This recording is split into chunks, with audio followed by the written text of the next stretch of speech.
Okay, we should be live. Folks, just running a minute or two late. Do apologise. Give us a couple of minutes and we'll be there. Here's to a good show. Alrighty, ciao.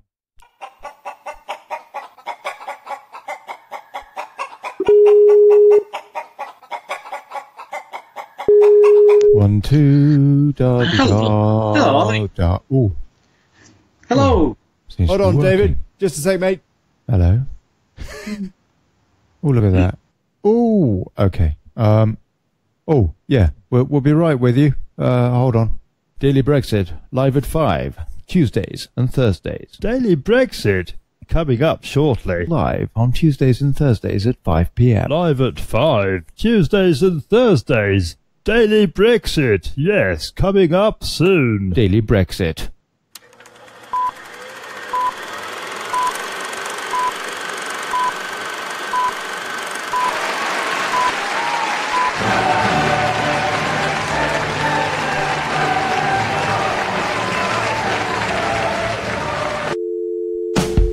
Hey folks, running late, 2 days running, I do apologise.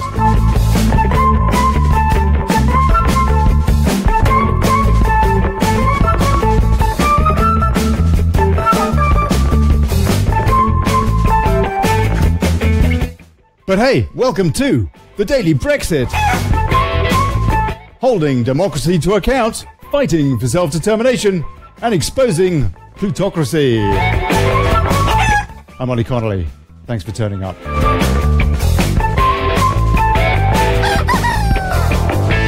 And today's show, World Gone Mad. Our world is in crises. Our leaders don't. Our people's deceived. We really need to think it out again. Former UKIP-Rochdale Vice Chairman David Winder gets real right now with me, and we're taking your calls. Yeah, please. Questions, corrections, suggestions, addendums. We'll see you in the comments. Or call in, Skype call me, Ollie Connolly, one word. We'll have a chat, and I hope you do.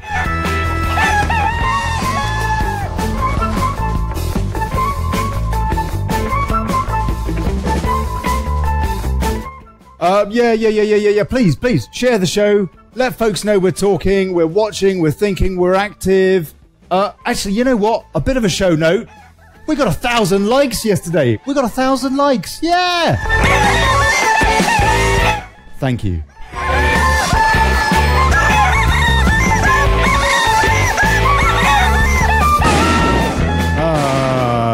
Okay. All right. That's enough of that. You know, we have got today a Mancunian, my guest, spent 15 years in the Merchant Navy as a navigating officer. Well-travelled. He now works in the offshore oil industry. Recently was the vice chairman of UKIP-Rochdale, a keen golfer, a whiskey enthusiast, never a bad thing. He's a contributor to UKIP Daily and the People's Charter. I'm not sure if there's actually an order of preference here, yeah. And he maintains a blog, Wax Lyrical, which can be found at waxlyricals.wordpress.com. David Winder, it's been a long time coming. We've been trying to set this up for a couple of months now. Thank you. Welcome to the show. Thanks for having me, Ollie. How are you doing? I'm very well. First correction of the evening, though. Go on. My surname's pronounced Winder, but I'll let you off. Oh, Dave, I do apologise. I do apologise. It's okay, Faragi, it's all the same. I was just winding you up, mate. Oh, yeah. I'll let you off, no problem.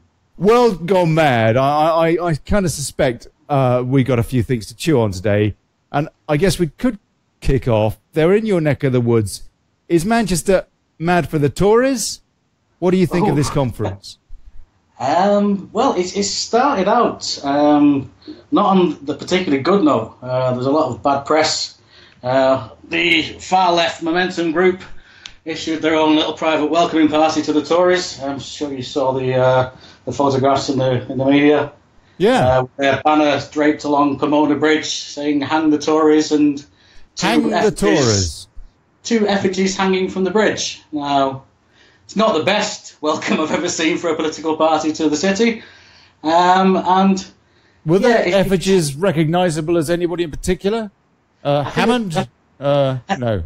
Probably not. I think they were just dressed as bankers, to be honest. I don't think that was the whole sort of premise for them to be dangling there in some sort of three-piece suit ensemble. But yeah, it wasn't the best thing to advertise the city, especially after sort of the recent months we've had up here, and we're all stronger together and hug everybody, and then next thing you know, the tourists run into town and all bets are off. It's the case of let loose the hounds of hell and let's give the Tories what for. That's a cracking start to this show, because that is an instant example of this world gone mad. It's not a good shining example for the Labour Party or the Lib Dems or whoever they want to support instead of the Tories either, is it? It's a terrible example.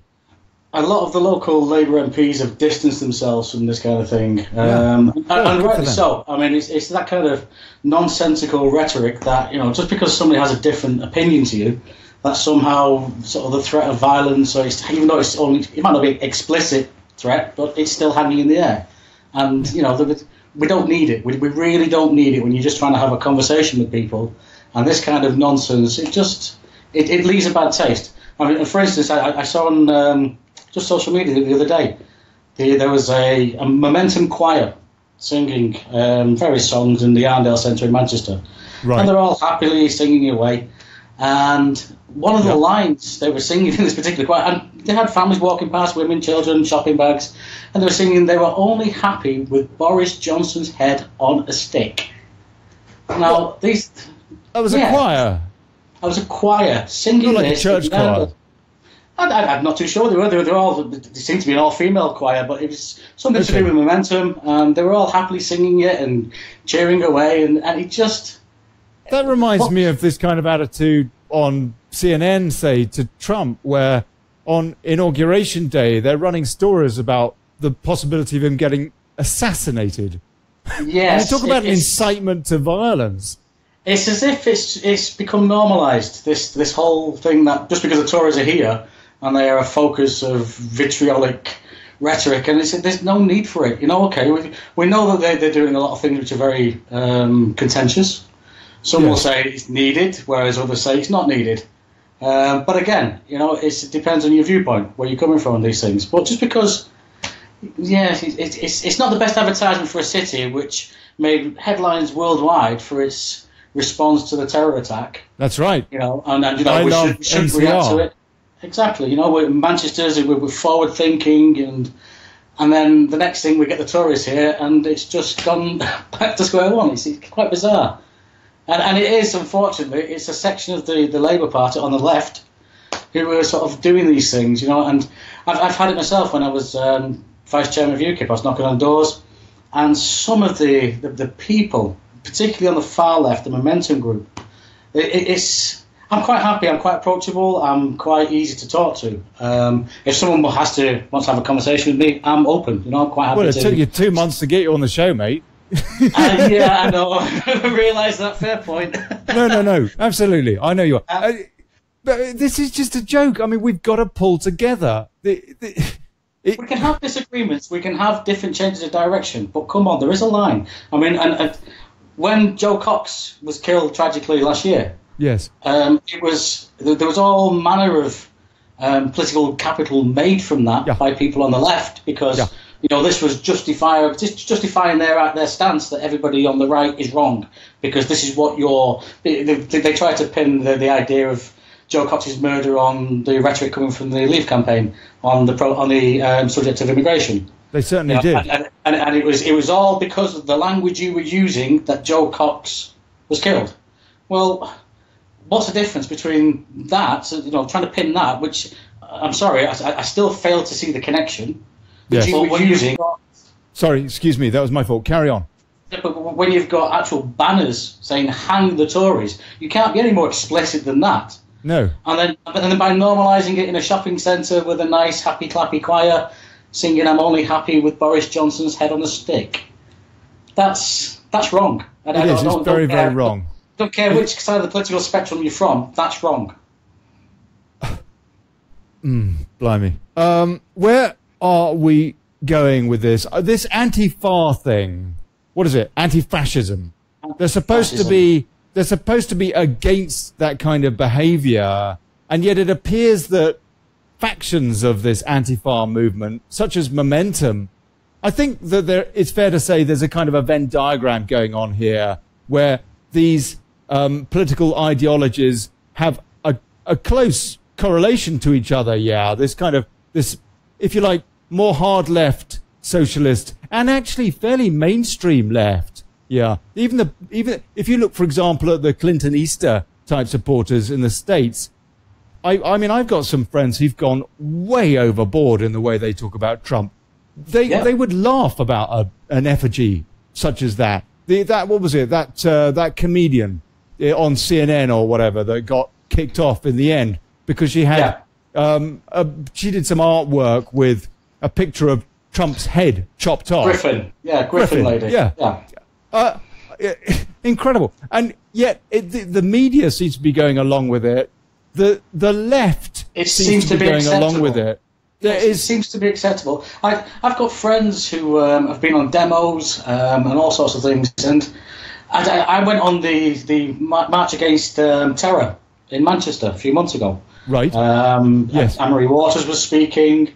Tommy Robinson was speaking. It was something that I wasn't actually sort of going there as a full-on blown. I believe in everything you're talking about here. Yep. I was more interested to see what it was about because it was more the panel of speakers, because there were a broad spectrum of British society. You know, you had ex-Muslims, there was Sikhs, there was gays against Sharia. You know, everybody and anybody you could think of from every single social group virtually in the UK was there. Yeah. And I went along, and afterwards, there's a lot of nonsense in the media regarding trouble. I mean, when I was there, I was walking alongside a woman. There's a grandmother from the southeast somewhere. She was in her 60s, and she's come up all the way to Manchester from the southeast on the bus. She'd got the happy bus, whatever it was, up to Manchester on her own. And I was talking to her, and I said, well, why? Well, what are you marching for here? And she said, well, I'm not marching for me, because the issues were made potentially with Islam further down the line, they're not going to affect me. She said, I'm marching for my grandchildren. And I don't want to see Islamic terror unchallenged on our streets. Yeah. And I was like, well, that's amazing. And I was looking to the left of me. There was a woman there with a pushchair and a pram. And the only trouble that I saw, and I'm not saying it never happened elsewhere, but all I saw were Antifa. And they were masked, having the hoods up, and they were taunting and throwing things. They were letting off smoke bombs and fireworks. I mean, this is Manchester a few weeks after the arena attack, in a very close sort of square, Piccadilly Gardens. Loads of people crammed in together, and they're letting off huge, and I mean really, really noisy, loud firecrackers. And, you know, it could have quite easily ended badly with people getting panicked and, you know, fortunately it didn't, but it could have done, you know. And so we've got a hypocrisy from the left who have had the moral ground previously, one could argue. Then again, there are all sorts of events in history that you could turn that on its head as well. But they have at least pretended and had some semblance of reason to the average guy in the street that they have had the moral high ground over the kind of, if you like, the banker. But actually, off the back of the Tony Blair, the Tory Blur years, we know that in terms of their push for globalization, they're basically the same anyway. They're push. Well, they're fascism, basically. They're getting into bed. I'm not saying that Corbyn is the same mentality as Blair. Then again, who runs the Labour Party? That's something else we can talk about as well. But this, their mirror, if you like, the glass has been cracked here with the left having any authority in being able to say that we're the ones that are more peaceful, unless and you actually the right that is more aggressive. That's been proven recently with a whole bunch of examples to be a bit of a myth now, and we have problems on both sides to an extent. But let's at least admit that. And it's the way that they actually hoodwink the public, though, because, and it's only since I've been involved in local politics over the last few years, I mean, I'm from Manchester. I'm from North Manchester. It's a traditional Labour heartland. You know, you'll be fourth, fifth generation Labour supporters. You know, Labour for us, for the working man. And it's only when you actually get involved in local politics and you realise and you see behind their words. You look at their actions as opposed to their words. And for instance, I was in Middleton Town Centre. It's North Manchester. It's where I was born, a small little market town. And we were just handing out flyers, campaigning for the general election 2015. And we had a group of the YI, the Young Independents, and these are sort of young UKIP members at university. And they'd come down, they're fantastic, full of energy, handing out leaflets and just explain to people, you know, not just about the problems with Labour locally, but also like the greater thing about the EU and how it impacts on people in this area. Yes. And we were just chatting away to people, you know, and of course sometimes you met with some people that want to engage with you and want to chat away, and you know, all they've heard is the things they hear in the media. And thankfully, most people are more open-minded. You know, they're not so closed-minded that they just believe everything they read. You know, if you approach them in a nice way in the street, 9 times out of 10 they're going to talk to you. You know, they might not agree with everything you say, but they will talk to you and they'll be polite. So we were there and we're just handing out a few leaflets, and generally it was a nice day, nice atmosphere. And the local Labour Party got wind that we were out there campaigning, and they descended en masse after about half an hour of us being there. So what, you had protesters? People? No, it was momentum. It was the local Labour Party members themselves came down with their banners and, you know, Socialist Workers' Party, and one of them actually abused the chairman of UKIP at the time. He abused him as he wandered off and gave him some homophobic abuse. Now, this is the far left. This is the left of politics. The progressives were doling out homophobic abuse to a UKIP chairman. And they did it in the street.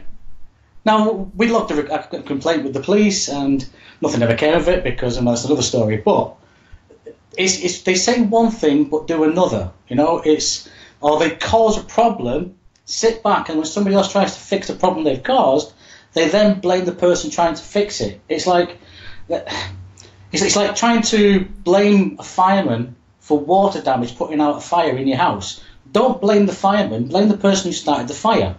Yeah. But I had a serving Labour councillor, and she was giving abuse, a mouthful of abuse.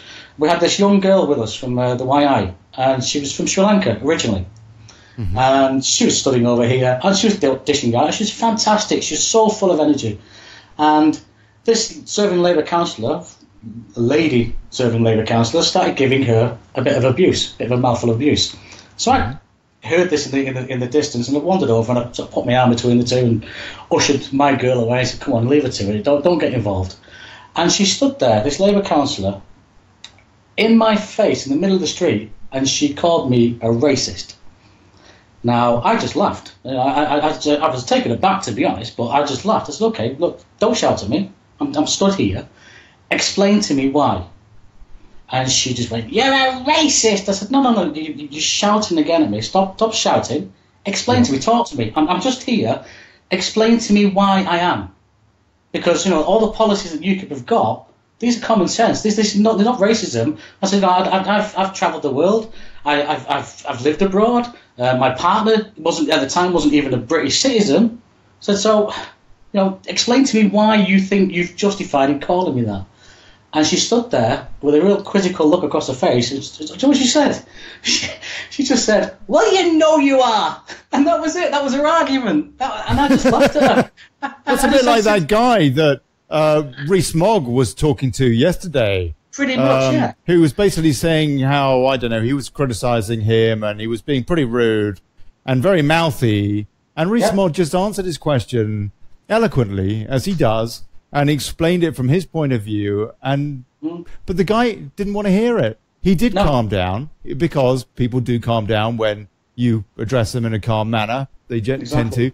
And they actually, it was quite nice, because I thought they might even have a cuddle. No, I didn't. But nonetheless, yeah, the guy did calm down, but he didn't want to hear it. He just didn't want to hear it. And this is a big problem that we have with society in general, isn't it? That people are in such denial. And they're so scared of losing their frame of reference, of their their ideology and what have you being shattered, which has happened to a lot of us that have gone down this rabbit hole. I was only discussing this just the other week, actually, and regarding what I actually termed the Great Socialist Denial, in that anything you look at Jeremy Corbyn now and the Corbynistas, and they've completely disowned anything that Tony Blair did. Tony Blair was not Labour. Anything he did, while still serving Labour Prime Minister, was not Labour. So therefore, it's nothing to do with us. It's nothing to do with socialism. Nothing to do with Labour. So any crimes of Tony Blair... They do actually have a point, though. Maybe ideologically, yeah. But you could argue he was an infiltration from MI5 to basically, ruin a nice theory. It's a nice theory, but you can't tell the British public they weren't voting for a Labour Prime Minister because they were. Yeah, that's right. That's right. Yes, and they voted for him as a Labour Prime Minister. Now, we had 3 terms of Blair, and obviously it didn't end very well. And you look at people now, and you look at some of the things he's done, and a lot of people will blame him for the ills of today. And therefore, Corbyn will now disassociate and distance himself from anything that Labour did under Tony Blair.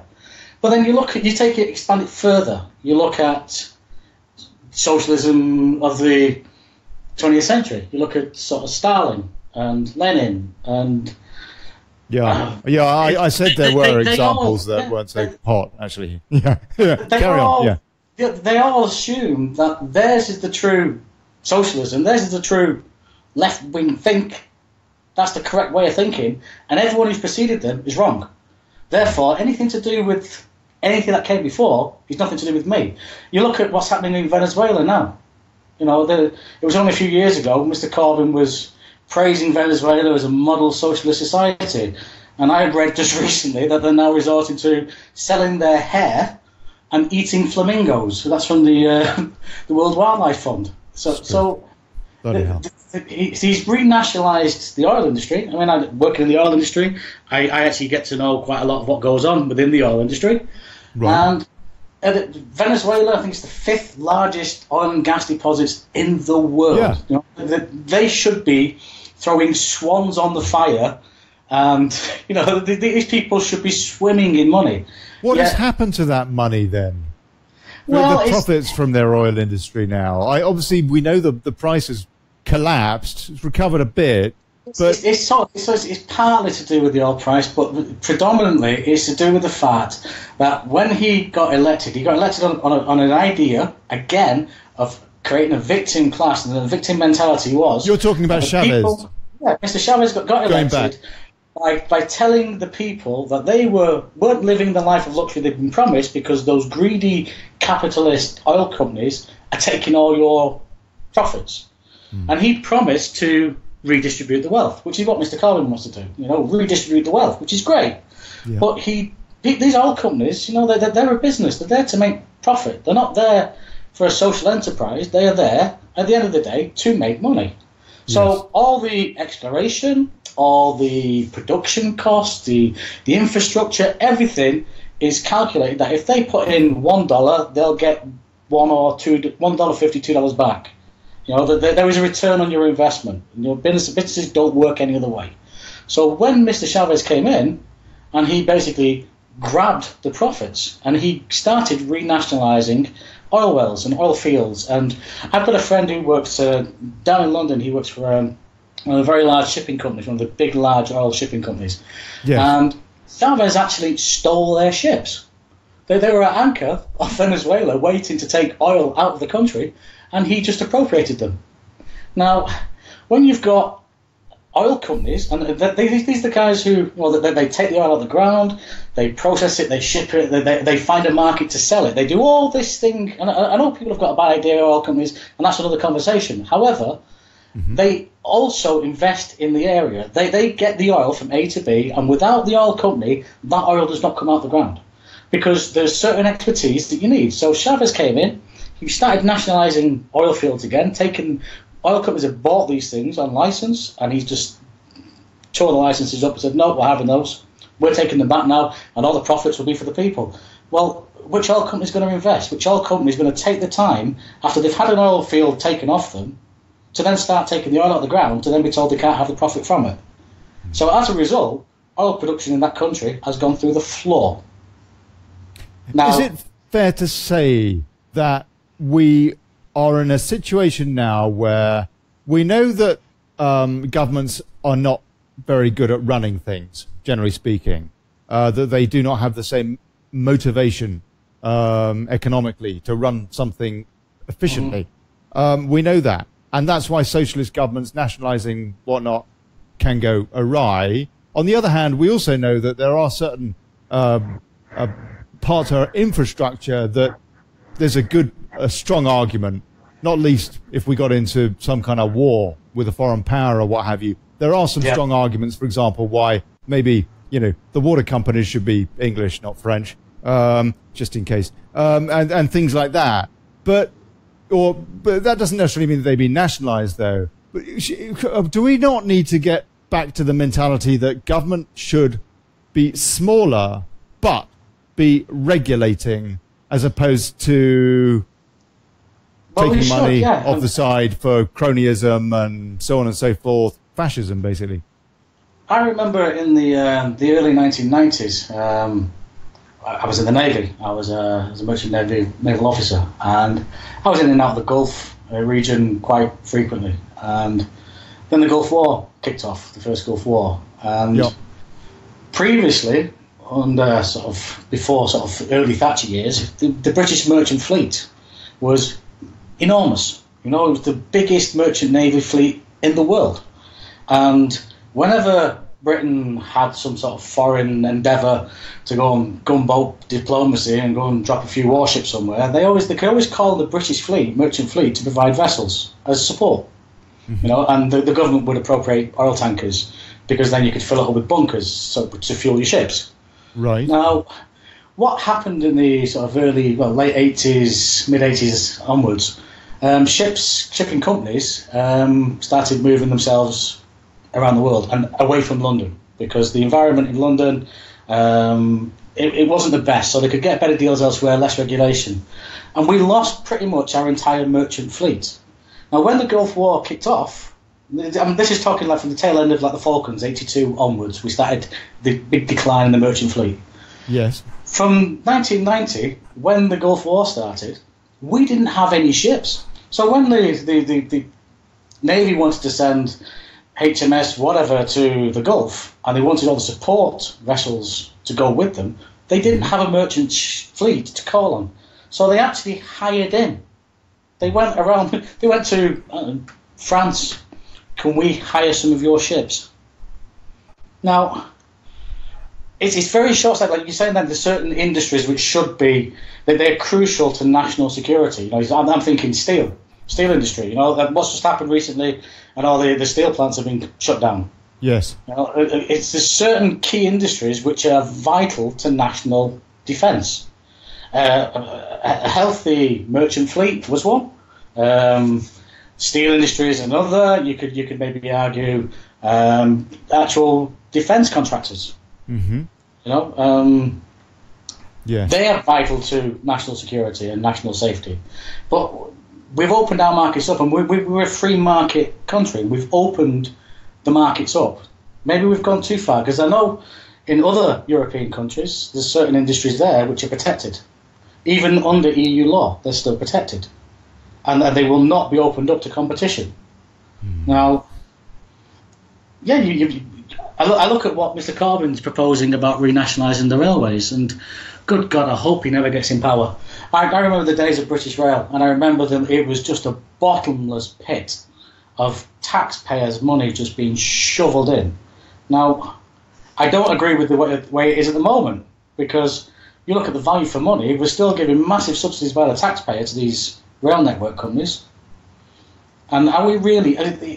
what annoys me about current modern-day politics, and it's across the board, it applies from everything, from health to defence to infrastructure.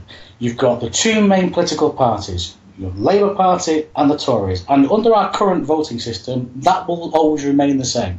It is very little chance of any of the smaller parties making a breakthrough and actually gaining a majority. Duopolistic politics. Let let me just throw in a few comments from, my word, our wonderful folks that are watching. And we've already had, I don't know, about 100 comments or so. Incredible folks. Gary Smith, referring to the protests at the Tory conference, they're like the 30s stormtroopers turning up at conferences to disrupt. You don't see this kind of behaviour at Labour events from any rival party. I think that's fair to say. Chris Ford, the unions are now telling Corbyn if he doesn't drop his staying in the customs union, they will withdraw funding. Whoa. I didn't know that. Did you know that, David? No, it's the first I've heard. Okay, that story may grow. We'll probably talk a bit more about Corbyn's U-turn since the election and whether it is his U-turn or whose U-turn it is, whoever runs the damn party. Aaron Bacon, sorry, but I'm getting errors and either a static image with no sound or a crash report for the live stream. So that is a technical issue here. Okay, Aaron, I apologize. I have been trying to fine-tune the video stream to improve it so that people can see it without it stuttering. And please, everybody, if your video does freeze or if it continues to freeze, Aaron, anybody, please let me know in the comments because I can better gauge whether I need to adjust the settings a bit more. But I have tried to, and I'll continue to try to fine-tune that. Alan Ashwood has a very interesting point. He says Antifa is heavily financed. Now, I mean, that comment there, which it rings true to me. I think about people like Soros. I think about things like Black Lives Matter. And I also think about a website. I can't remember the URL offhand, but there's a website you can go to, a stateside website, and you can rent a mob. You can rent a political demonstration, and they will send it to you for whatever event you want. Yeah, I've seen that as well. It's unbelievable. You get it on. Just get it online. Rent your political demo. They'll bust them in for you. George Soros. I mean, just how wealthy is this man? I mean, Antifa are everywhere, and if he's funding these things, as people claim, just how wealthy is this man? He's supposed to have been behind the migrant crisis in Europe. He's supposed to be orchestrating that, and he wants to do that because he's gambled something on the futures market. And there's a lot of conspiracy theories out there. Is he really behind all this? Is he? I don't know. I've got no idea. I'm not convinced because this is too large for one man. It's too large. I don't care who you are. Yep. I mean, there's no way that he may well be behind the thinking. You know, this is what he wants to, but to actually fund it, that is a big claim. I mean, you're talking. I did research one or two websites with links to Black Lives Matter. One of which was definitely receiving funding from groups that he was involved in.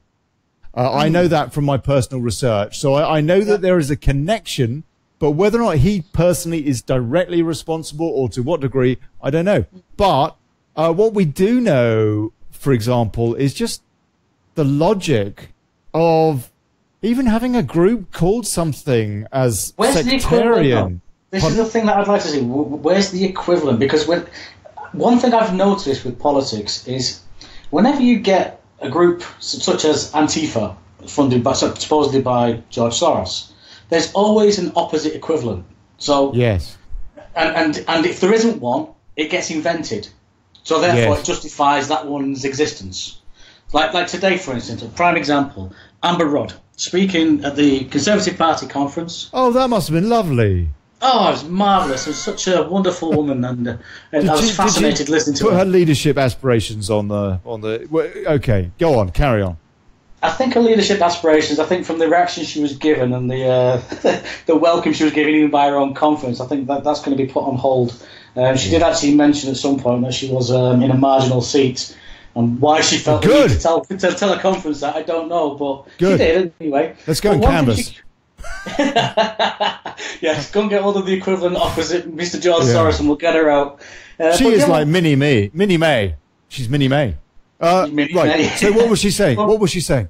One thing she came out with, she was talking about the spread of extremism online. Yeah. And well, like this show. Pretty much, yeah. Well, she's now just thrown the gauntlet down, and she's announced a new change in government policy. Whereas she's highlighted this false equivalency, as I call it, between Islamic terrorism and far-right terrorism.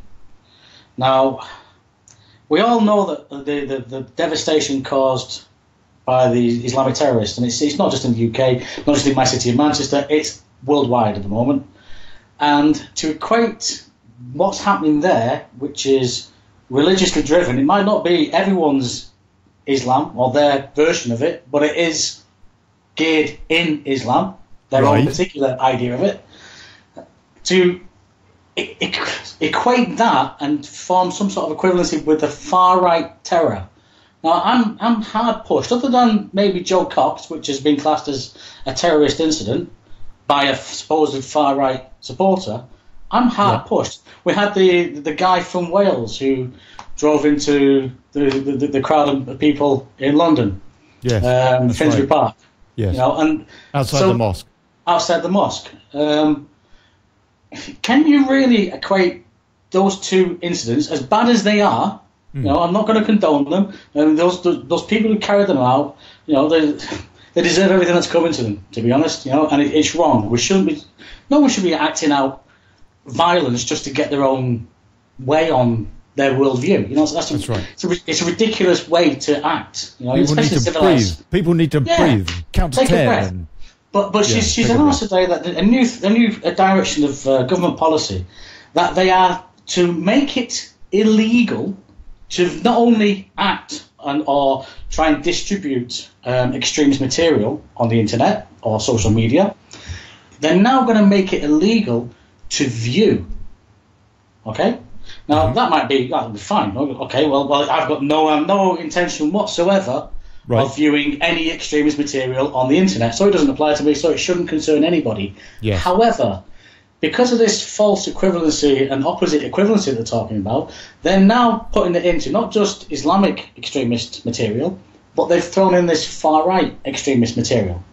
Now, considering UKIP at one point were considered far-right by the media, Anne-Marie Waters is described frequently as far-right. When I marched with that grandma from the southeast and walked with her on the streets of Manchester against Islamic terror, we were described as far-right. So it's now not just a case of distributing, downloading, or using extremist material. It's now viewing anything on the Islamic extremist or the far-right. How are they going to define this? Absolutely. Where is the boundary? It used to be there was a clear distinction between left and right. It now seems that anybody to the right of Gandhi is described as far right. Anybody who doesn't agree with the left mantra and their ideas of the day in America is now described as a white supremacist. Sam Phipps, how do they classify extremism? Alan Ashford, what is extremism? And I had a note here to ask you. Define terror. Define extremism. As far as I'm concerned, I got a dictionary, and what it says in there, what it said in there for 100 years or whatever, the words don't change. Oh yeah, they add a few. They probably do add a few. But we're finding the dictionary. They're trying to rewrite it to their own aims. Are they not? They're telling us things are things that they are not, and other things, and so on. We need to allow for that. People need to be very aware of that. What this reminds me of is, when we've had the terror threat with airlines after 9/11. Yes. And they brought in these raft of security measures at airports, which we were told would be temporary. Right? They're now, if you now try and even say, why do we still have these? You're straight away shouted down. We need them for our safety. Right? It's the war on terror. It's an accepted norm as opposed to the war on liberty. Yes, exactly. No, it's an accepted norm. So, but rather than racially profile or profile potential jihadists on a plane, it's a carte blanche approach. Everyone is covered by it. So it reminds me of that scene in Airplane, the film. I don't know if you remember it, where they had it was all the Hezbollah walking through the airport, scanners with missiles and guns. That was hilarious. And they let them through with all their guns and rocket launchers and stuff. And then there's this old bird who's about 85 with grey hair, and they're like, "Oi, love, oi, get on there." That's the one, yeah. And they sort of pounce on her because they don't want to single anybody out. They now apply it to everybody equally to avoid any form of discrimination whatsoever, or any hint of accusation of potential discrimination, because they're so terrified of it. So now she's announced a clampdown on extremist material, just viewing it, because this is the way I see it, because she doesn't want to be seen to be focusing solely on Islamic extremism. They've now invented far-right equivalent, opposite. So it now encompasses everything and everybody. So what should be specifically targeted to what is a known threat? You ask anybody in the street, where is Islamic terrorism? Where's its roots? It's in Islam. So, but rather than target the source, let's target everybody, because therefore no one can then accuse us of treating anybody else unfairly. And we're fighting this with one hand behind our backs and one eye closed. It's ridiculous. That's one side of the, if you like, terrorism. The other side is what we're doing to folks in their own countries, bombing them out of their own homes and all that sort of stuff. I mean, our governments are terrorists too. Define terrorism. I say, if you terrorize people, you're probably a terrorist. You know what? Look it up. Can I just come back to that point? Please. Regarding bombing other people in their country, right? Because this gets thrown at us continually. That people on the left will say, well, we have a moral duty to accept all these people from Syria, even though they may not be Syrian and even though they may not be refugees, but we'll lump them all together and make you feel guilty to accept all these people, and we should do because of our foreign policy. Okay, that's what they use. I wasn't saying that. I wasn't saying that, by the way, and would not say that. But please carry on. I know what you're going to say. Carry on. But if we go out and we attack these countries, then therefore we have a moral duty to take in the refugees from these countries, right? Well, and it's not quite that simple, is it? But this is the argument they make. You know, if we hadn't done this, there would be no refugees. If our foreign policy hadn't done that, the people wouldn't be displaced, and it's the onus is put back on us. Now, I've always questioned. You're saying, hold on, the onus is put on ordinary people that never asked for those bombs to be dropped. In fact, probably protested and did things like a million people marched against Iraq. The war. I was there in London. A million people said, "Don't do it." Ignored. But when we get told now, and we get sort of browbeaten, that well, we should take these people because this is a fallout from our foreign policy escapades over the last 20, 30 years. So people are guilt tripped into, we must accept them. But you think about it this way: flip it on its head. We are in the UK. Say we got attacked by Saddam Hussein. Say Saddam Hussein was the military power, and he came to the UK and flattened the place because he didn't agree with what we were doing here, right? Creating massive devastation, deaths, and all the rest of it, and humanitarian crisis. As a UK citizen fleeing this place which has now been levelled, where is the last place you're going to go to? Are you going to go to the country who's just bombed you? That makes absolutely no sense. Why would you? No, absolutely. Doesn't make much sense. But it makes no sense at all. This is the problem, is it not? That we still give any time whatsoever to the likes of Tony Blair, rather than trying them and quite likely throwing them in a dungeon for the rest of their lives, if not hanging them for war crimes. Because we're allowing this vicious circle to continue as opposed to tackling it from both sides. And surely that's actually what we really, really need to try to do. Us activists, frankly, is to try and tackle the war profiteering and unfair trade as best we can to help African farmers and what have you, so that they don't feel that they have to leave their own cultures or that they're bombed out of their own cultures. And on the other hand, Trump's got to be right. It is the first duty of government to protect its own citizens. I would have thought that. That's what I was brought up to believe.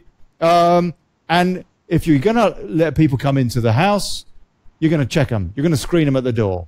What's wrong with that? What that's a two-pronged approach. Is it not perfectly sensible? The problem is, though, this comes back to the fact that you're not allowed sensible.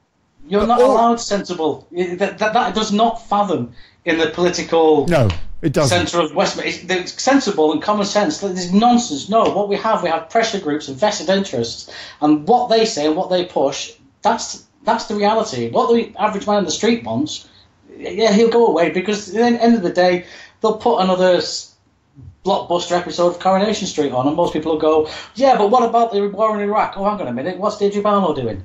They tell us that we do well as a country out of selling arms to Saudi Arabia. Do you really think there's any truth in that whatsoever? Or do you think that these enormous, great big munitions corporations are probably paying, I don't know, bugger all tax or whatever anyway? But even if they... I don't know. Is there any justification? Even there's no moral justification. I have never understood, and no one will ever be able to explain to me, why we have a defence industry in this country which is for profit. That to me makes no sense, because if you're developing weapons, you do so for your own defence. You don't do it so as you can then sell them to somebody else, so they could potentially use it against you. That makes no sense business. To me. It's business. Justification is that it props up the British economy. It most probably does. I know in the northwest, in this area where I live, there's no justification, though, is it? No, not at all. Not at all. But the thing is, we will allow certain industries to thrive, and people will turn a blind eye to what the fallout of that is, and one of those things is the defence industry. I mean, it's called defence, but it's not really. We're selling arms. We're selling weapons. We're selling death. That's basically what we're doing. You know, we are allowing other countries to purchase things which we've produced, which they can then use to kill other people. Just a few queries we've got here. Margaret Painter, when have we ever attacked Africa? Hey, go to Libya, darling. Go and check them out. See what they say. Madge Baldry, who's on the line talking? We've got David Winder. Former Vice Chairman, UKIP-Rochdale. I'm having a rant. The creeping police state, says Sam Phipps. Gary Smith, and when Soros pops his clogs, there are two sons to take over. Well, really? We've got those lovely Murdochs to look forward to as well, haven't we? Chris Ford, to demoralise the public first. I think that Chris was talking about... oh, blimey. I can't remember what she was talking about now, to be honest with you. Last year, that was a while ago. Yeah. I mean, okay. Let's talk about something that's going on right this week. Back to Manchester, the Tory conference. David, here's a nice statistic. What is your take on that? There's a nice thing that... Well, what you hear? Amber Rudd came out with a nice thing today to make us all feel safe and secure in our homes. Yep. And she announced today that in the last 12 months, UK security forces have thwarted 7 jihadi terror attacks. 7. In what time? They've never released that information before. It's just been released today. They have thwarted 7 high-risk jihadi attacks in the UK last year. That's throughout the whole of last year. That's the whole of last year. 7 high profile. Now, they shouldn't go into details, but I mean, by high profile, you can imagine these things are going to involve multiple casualties potentially. Yeah, sure. And she said they've thwarted 7. Now, unfortunately, in the same sentence, she then said, unfortunately, 5 jihadi attacks were successful. She said, but we must thank our fantastic, world-class, world-beating security services for the 7 which they stopped. So we've got about a 40% failure rate. 60% success rate. And how's she going to stop it? You know, I mean, I hear these numbers and figures of known jihadis walking the streets. You know, and they know who these people are. Right. What is it, 21,000 or something? Or is that maybe that's the sympathisers? I'm not sure there's a difference. Yeah, there's about a couple of thousand known people who've gone out and fought for 3,000 the security services reckoned, wasn't it? Yeah. But actually, I've heard bigger figures than that from big knobs in security too. But I'm sure there will be. A lot of people. Carry on. Sorry. So these people are walking the streets, and yet she's equating Islamic terror with far-right terror. I'm sorry, I don't see but I don't see the same level of threat from the supposed far right, who, from what I can see and what I've heard, and they're a bunch of clowns, to be honest. You know, they've got nothing, there's no substance behind them, no backing. It's just some bloke mouthing off on the internet, you know. And okay, every now and again, one of the fruitcakes goes and does something stupid, like with Joe Cox, or the guy jumps in a van and goes and does like a retaliative thing. But it's just, there is a false equivalency.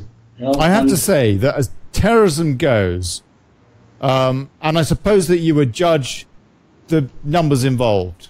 It seemed to me that the Joe Cox thing, it was just a nutter, an idiot.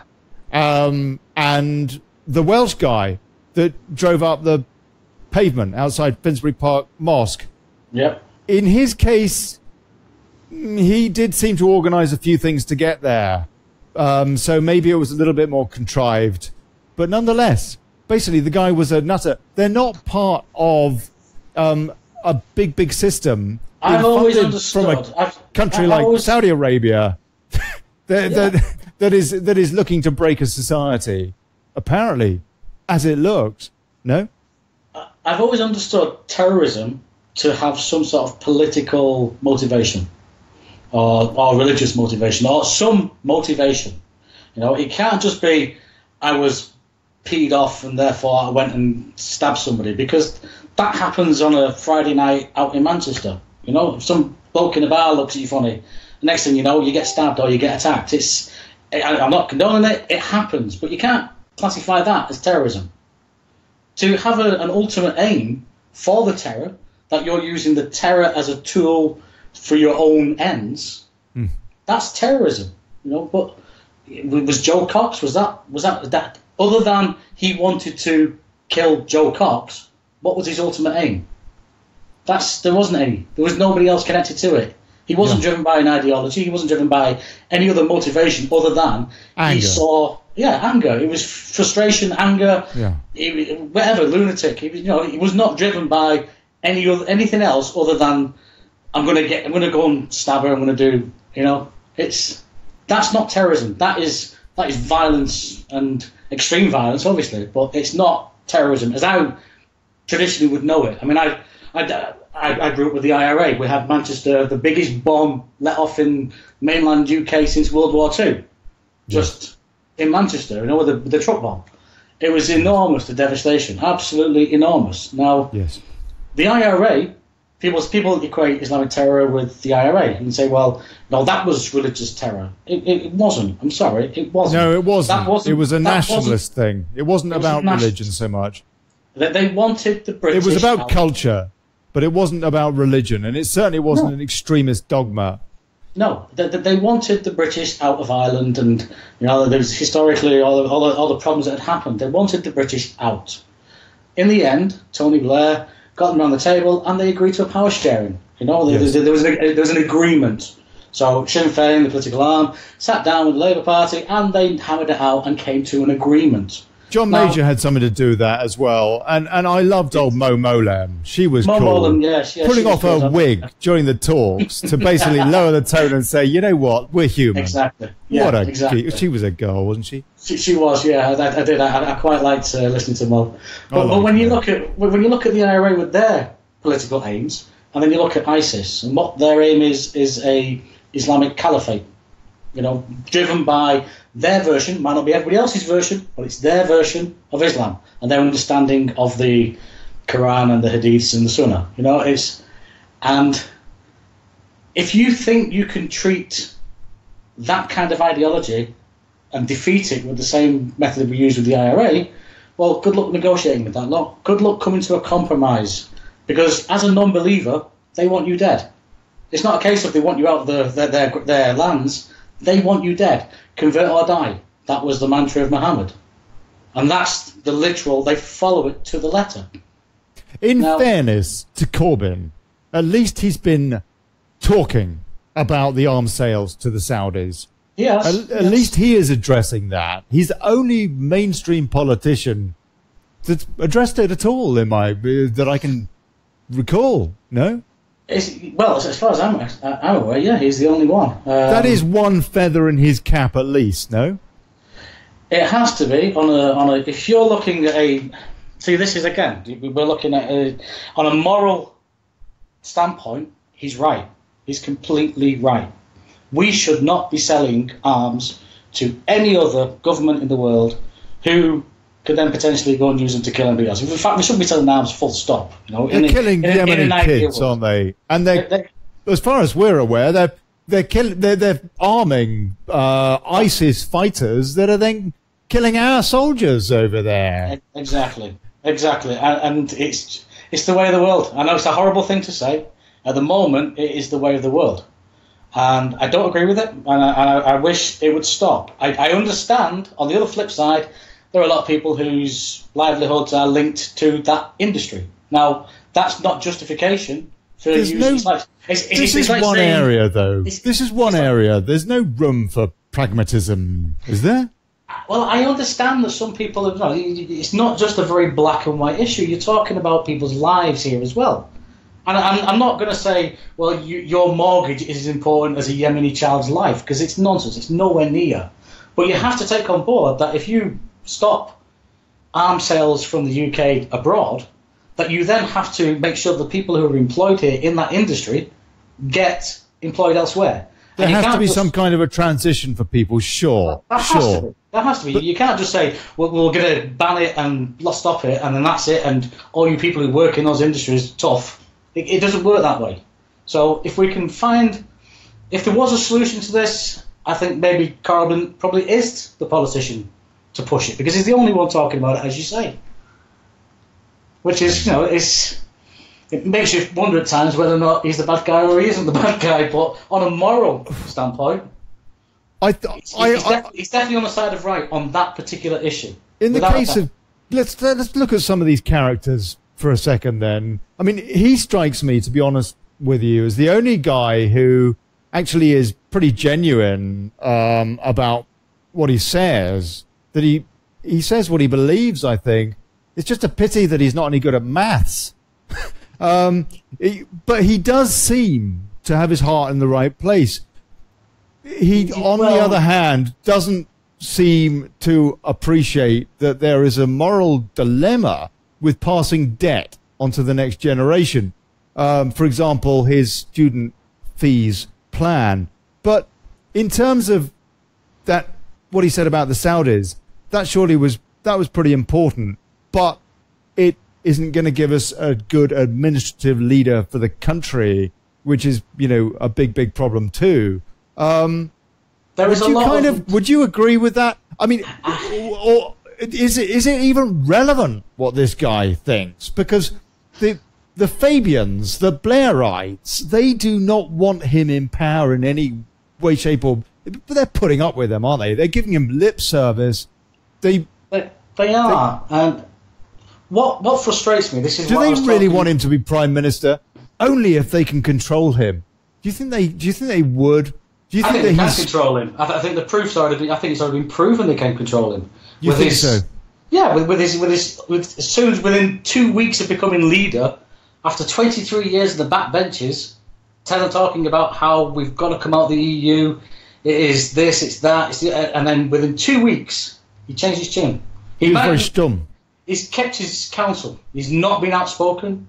He was very limited in the campaign to Remain, but he still came out and said the Labour Party is for Remain. And, we believe, even though the EU has issues, we believe it is in the interest of workers and the rights we've got and human rights and the environment and all these things that he obviously holds dear as well. But within 2 weeks of becoming leader of that party, you're talking about as a man of principles, a man of his convictions. That's not a man of conviction or a man of his principles. That's a man who's been browbeaten into towing the line. Yeah, people are agreeing with you in the comments, I have to say. I mean, we cannot know for sure. Alan Ashwood actually says Corbyn is a Fabian too.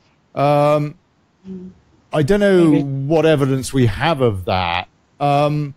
It does, seem to me he's been gotten at. He was very quiet about, Brexit, coming out of the EU, as you say, within, However, there is an argument to say that he had to pull the ship together. And so he didn't say, one way or the other. anything. He just kept quiet. And therefore, what he'd said before, his anti-EU stance, carried through. He didn't say, I'm pro-EU suddenly or anything like that. It's people around him that are more along those lines. Yeah. But as the leader of that party, I mean, you cannot spend 23 years on the back benches of your party banging the drum and the gavel to say this is wrong and this is what I believe in, to then get elected because you are the guy who does bang the drum and say what's what, and you speak your mind, and to then get elected to then suddenly become a pussycat and crawl into your shell. David, I think we're about the same age. When we were growing up, Labour was singing the red flag and all that stuff. And then you may remember the day at the Labour Party conference when they took that big vote on Clause 4. And I remember it. All changed. Suddenly, Labour became middle ground, a centrist party, completely changed colours. In fact, Tony Blair, a lot of us, well, I mean, we called him Tory Blur.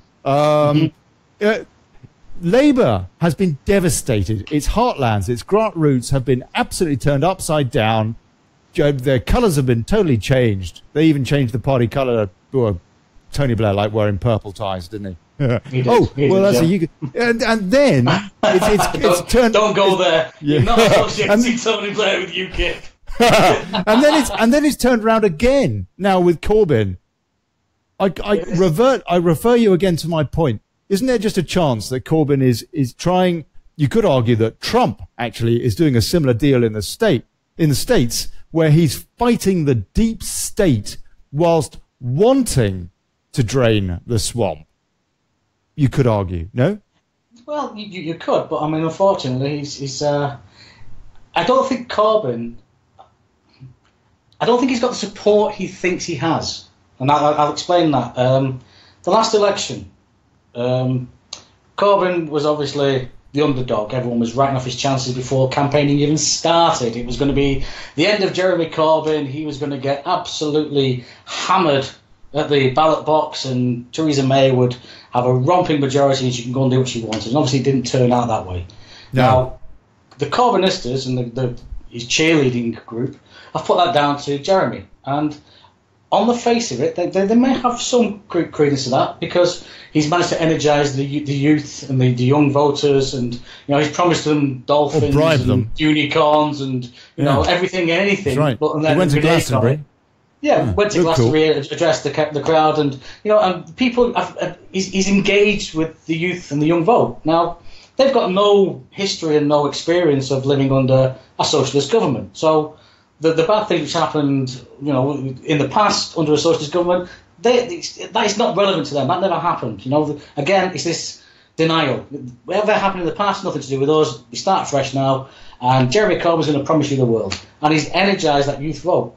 Now we know, and people of our generation, we know that the young, and we were young as well, and you're fickle. You bang the drum and you say yes, I'm going to vote for you, and then it comes to polling day and you think, I can't be bothered. Somebody else will do it for me. You don't get out of bed, and the youth tend not to go and vote. It's just it's one of those things. So, where did his vote come from? People say he's managed to energise the young vote, and he has. He's the youth are very, very vocal and energetic, and student demonstrations and socialist policies. They were voting twice. They were voting twice, but one thing that's been overlooked massively, and it's a huge, huge thing that no one's really spoke about, and I know this from my own area here. This area, very, very staunch Labour area. Now, when we had the Brexit vote, apart from Manchester city centre itself, I think Trafford as well, every other area of Greater Manchester voted for leave. Even though it's all predominantly Labour, and they were all campaigning to remain, 8 out of the 10 Greater Manchester regions voted to leave the EU. And their mayor is Andy Burnham. And the mayor's Andy Burnham. Now, when the election came along, and UKIP said at the time, Paul Nuttall was the leader, Paul Nuttall said, we will not stand candidates in areas where there is a Leave MP. If we're going to split the vote, we'd rather return a Leave MP, so therefore we will not stand against any Tory who's a Leave MP potentially, and therefore anybody who's UKIP, can you please vote for that Leave Tory MP? That didn't happen in this area.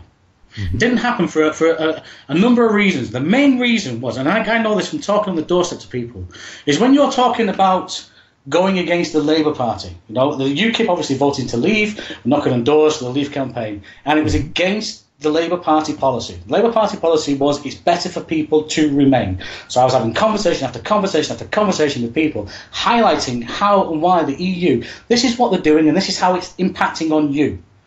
Forget about what it's being told in the media. I'll give you the facts. This is what's happening, and I can back it up. I had everything off pat, and you facts and figures and everything. And you were dealing against people who have voted 4 or 5 generations for Labour. My dad did, my granddad did, my great-granddad did. Labour for us. They know what's best for us. And people went against something they've always voted for. They went against the Labour Party, which was, I've never known it before, especially en masse. And it was a big struggle for people to go away from what the Labour Party were, their position, because you had all the unions, the public sector workers, Unison, they were pushing out information in the workplace everywhere that we should remain in the EU. And yet people in this area, 8 out of 10 local regional areas of Greater Manchester, voted to leave against the wishes of the Labour Party. Now, when Paul Nuttall came in, and I know what he did. He basically said that we should not stand a candidate against a potential Tory Leave MP.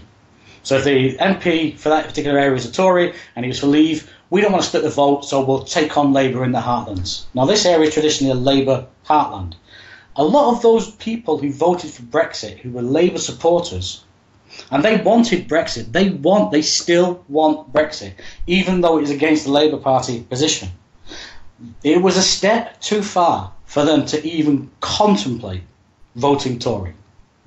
It was never going to happen. And it was such a ridiculous thing to try and ask people to do. It was bad enough to say vote against the Labour Party on the Brexit campaign, but to vote against them and then vote Tory. Have you got screw loose? Seriously? That's what you're expecting people to do? In this area, no chance. Absolutely no way on God's earth is that going to happen. And all those people who should have gone for the Tory, this massive majority based on the fact that 17.4 million people want Brexit. So therefore, 17.4 million people are going to give Theresa May the biggest landslide majority ever. It never happened because people took one look at the idea and went, no, there's no way I'm voting Tory, even if it means jeopardising Brexit. And so they voted for Corbyn. Now they now decided this is a great victory for Jeremy Corbyn. I don't think it is. I think it's partly, he's obviously done well, but to claim that he's suddenly turned the corner and got the public on side, no. He was the lesser of the two evils for the people in this area. And I'm sure in the Labour heartlands in Manchester, it's repeated the Labour heartlands in Birmingham or the Labour heartlands in Newcastle. You're asking Labour voters to vote Tory. No chance. Absolutely no way. And that's why the UKIP vote collapsed. The UKIP vote collapsed, and where did they all go? Labour. So Labour did. Their referendum did say that they would respect the referendum result, though. They did, which is why people felt kind of comfortable to go and vote Labour again, because we will respect the result of the referendum and we will make sure that we leave, and the leave means leave, and they were a little bit wishy-washy in the writing in their manifesto, actually. But since it's been a total U-turn. Look, okay, right. Look, I'm going to move on. I'm going to move on because we got other things that people are asking about. People want to know. Talk to us about Henry Bolton, as most of us have never heard of him, says Sam Phipps. Sam Phipps is a dragon. I imagine relatively well informed and never heard of him. Okay. What do you think about Henry Bolton? Is he another infiltrator from the New World Order? Another Bilderberger? What do you think? Henry Bolton, he first came onto my consciousness in the hustings. I had a bit of a spat actually with one of his campaign team on Twitter because I basically dismissed his chances. I'd never even heard of the man, and he struck me at the time as being a part of the establishment. That was the way I read that was the way he presents himself. That was the way his CV read. I mean, he works for the European Union. You can't get any more establishment than that. That's right. He's worked for the British government. Okay, the man's obviously he's served his time in the army. It's got to be respected, and the police force. Yeah. When you hear him speak, the first thing that struck me, and it was, they always say first impressions count. The first thing that struck me about Henry Bolton is this: Douglas Castle Mark II. That was my first thought. Right, that's not a good start. No, not at all. Now, with hindsight, it was probably a little bit unfair. When he won, I must admit, I was absolutely stunned because I don't know anyone, and I know a lot of people within UKIP, a lot of people. I've got a lot of contacts, a lot of friends. I don't know anyone who voted for him. Oh, actually, I tell a lie. Mark Childs voted for him. But apart from that, right, no one else that I know who were within my sphere voted for Henry. So where the votes came from, I can only hazard a guess that down in the southeast where he's from, Kent, he's very, very popular and he picked up a lot of votes from the members there. That's all I can assume. Because he got 3,500 votes. Anne-Marie got 2,700. Yep. She came second. So, 800 difference there. Go on. Sorry. I think, when he came out and the comments that have been attributed to him in the press, all this, I've saved the party from the Nazis, and it's not really a way you're going to I heard somebody mention that earlier. Did he actually say that? I think it's been attributed to him, but I don't know if that was just the headline or the way the media have presented it. I don't know his exact words. I don't know, and I'm not going to sort of try and put words into his mouth. Let's not do that. That sounds a ridiculous thing for somebody in his position to say. I think he was asked the question. I think he was asked the question, but it was a loaded question. Right. Okay. And the answer that he gave them the idea that they could run the headline that anybody, I've saved us from the Nazis, with obviously the implication that anybody who voted for Anne-Marie is a Nazi. That was the way it's been portrayed. Now, I'm sure he never said that, and I've seen. That sounds like an Antifa type thing to say. Anyway, carry on. I've seen an article written by Henry. It's on the UKIP Daily site, and he wrote it a few weeks before the election. And I'm reading it, and a lot of what he says, he's obviously a very, very experienced man in dealing with international issues, in particular borders. That is his forte. And the plans he's put in, or the ideas, suggestions he's put forward regarding our borders, I agree with every one of them. He's talking about a border force, talking about additional funding for a naval force to make sure that people aren't coming across people smugglers in fast ribs in the small ports. He wants greater border guards in our small ports. So people are reporting instances, particularly in the Kent coast, which I imagine where is pertinent to him, small harbours where fast crafts are being washed up on the beaches and the people on board are then disappearing off into the night. So it's happening, and it's happening quite frequently from what I've been told. So as a Coast Guard, I've advocated this idea for a long time. We need a Coast Guard along the lines of the US Coast Guard. We are an island nation. And with my background, obviously, in the Navy, I know how porous our coastal border is. Other than the main ports where you're going into like Birmingham and Liverpool and down in London, the presence of any sort of authority in customs is minimal. You can arrive even on like one of the biggest vessels in the world. Mm-hmm. You can arrive in a UK port and not actually see anybody from customs excise. Mm-hmm. You can have anybody or anything on board that ship, and the chances of you getting a spot inspection are minimal. Now, David, we've had a call come in from Mark Childs, who you referred to, who, as you said, voted for Henry Bolton. No, let me just say quickly, Henry was on this show last week. So if anybody wants to check out that interview, we were talking for about an hour and 15 minutes, something like that. It was pretty thorough. There are always some questions after the interview that I wish I'd asked that, But nonetheless, it was relatively thorough, and you'll get a good idea of his policy if you want to check that out. And the link to that is gov.ly/HB. or it's in the video section on this page. And I have to say, he came across very well to me as a very nice bloke and what have you, but he also came across as an establishment figure. And I have to say that my faith in the political establishment has been so shaken that everybody who comes and pits themselves in an interview against me and they sound like a member of the establishment, they're automatically at a distinct disadvantage so far as I'm concerned, because my trust in politics is shattered. And so that's not a dig at Henry Bolton. He was commended for bravery when he was a copper. He got an OBE for security services for what he did in Helmand province in Afghanistan. Then again, actually, you know what? The Helmand province, Afghanistan, what were we doing there? Were we doing something useful, or were we just helping the poppy trade? David? This is part of the thing regarding the world's gone mad and the whole premise of tonight's show. Yeah. Regarding Henry, he seems to have been given, so far, a bit of a free ride by the media.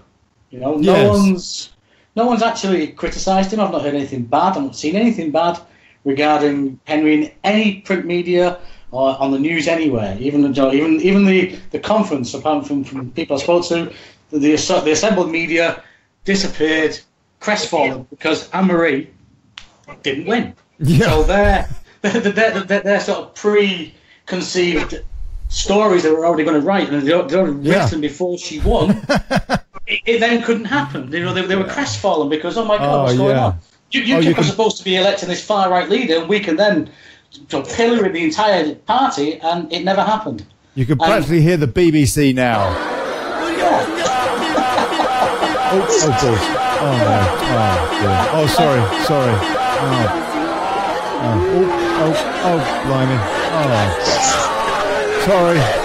That was actually somebody that was the Democrats on election day. Right. So, sorry, David. But it's bizarre because he's been given so far. I mean, we've had. We're still early days. There's still plenty of time for this, and there's a lot of things going on elsewhere in the world to distract the media. But he's been given quite a quiet introduction as a new leader of UKIP. You know, I remember Paul Nuttall, when he was elected, straight away the media were on him, questioning him. You know, your website says this and blah blah blah.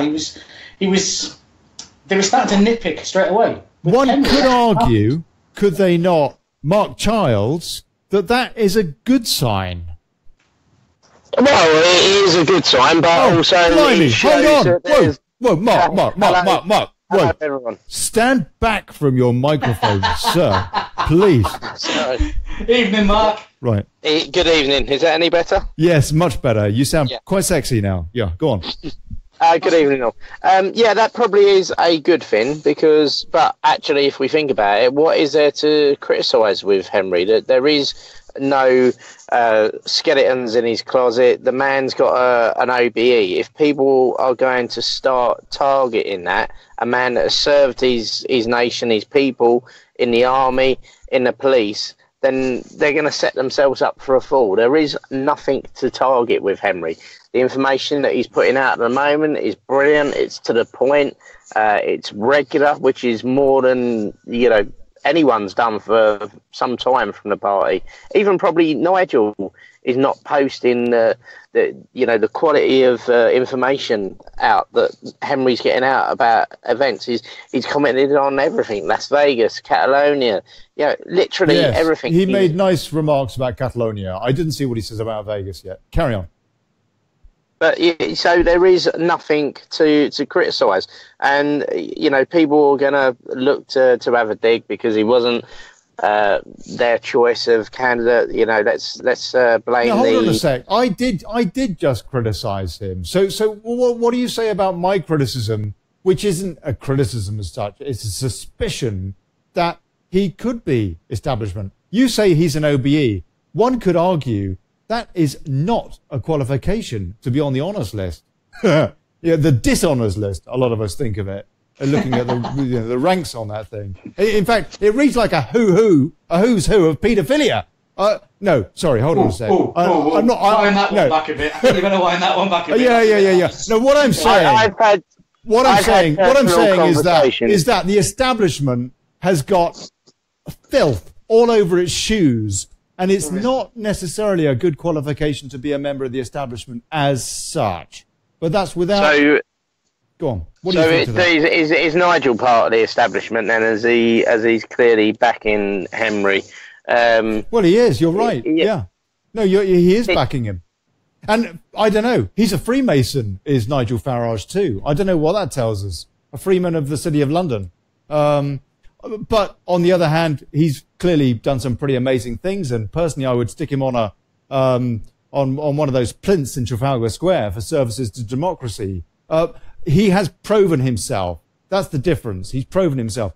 And also, maybe he's just playing his cards close to his chest, because there is a very good argument for UKIP to say, pull together, get behind the leader. He ain't done nothing wrong yet.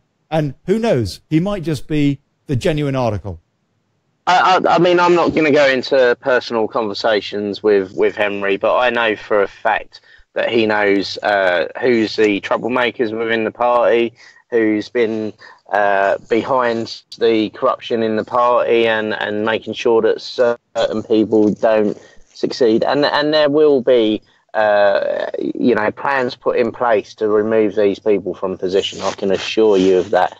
So, anyone that wants to continue to target the party, to target the leader, to do underhand things, and just carry on, because you'll be removed. Sounds like the night of the long knives, this one, Mark. If you don't end up jumping ship. Henry is here to clean up the party, and that is what he's going to do. He's going to stop the infighting, and if people don't want to stop the infighting, then they can go. We are focused on rebuilding UKIP, and the only way to do that is if we are all united and move the party forward together. He's a man of integrity. With that, Mr. Winder. Mr. Winder, well, David. Yeah, it's... I've met Mark a few times, and he's always seemed like a very genuine guy. I do question how you can say we should unite within the party, and unite, by your definition, is we should all just do as we're told. Any dissent, any questioning, any criticism is not warranted and not needed, and therefore you'll be taken out of the party. Maybe Mark didn't express that so well. Is that how it feels to you, David? No, it does feel that way. I mean, I say what happens down in the southeast of England isn't necessarily what happens up in the north of England or other parts of England. Now, the way I take it with Henry is Henry's very driven, he's very organised, and his sole focus is Brexit.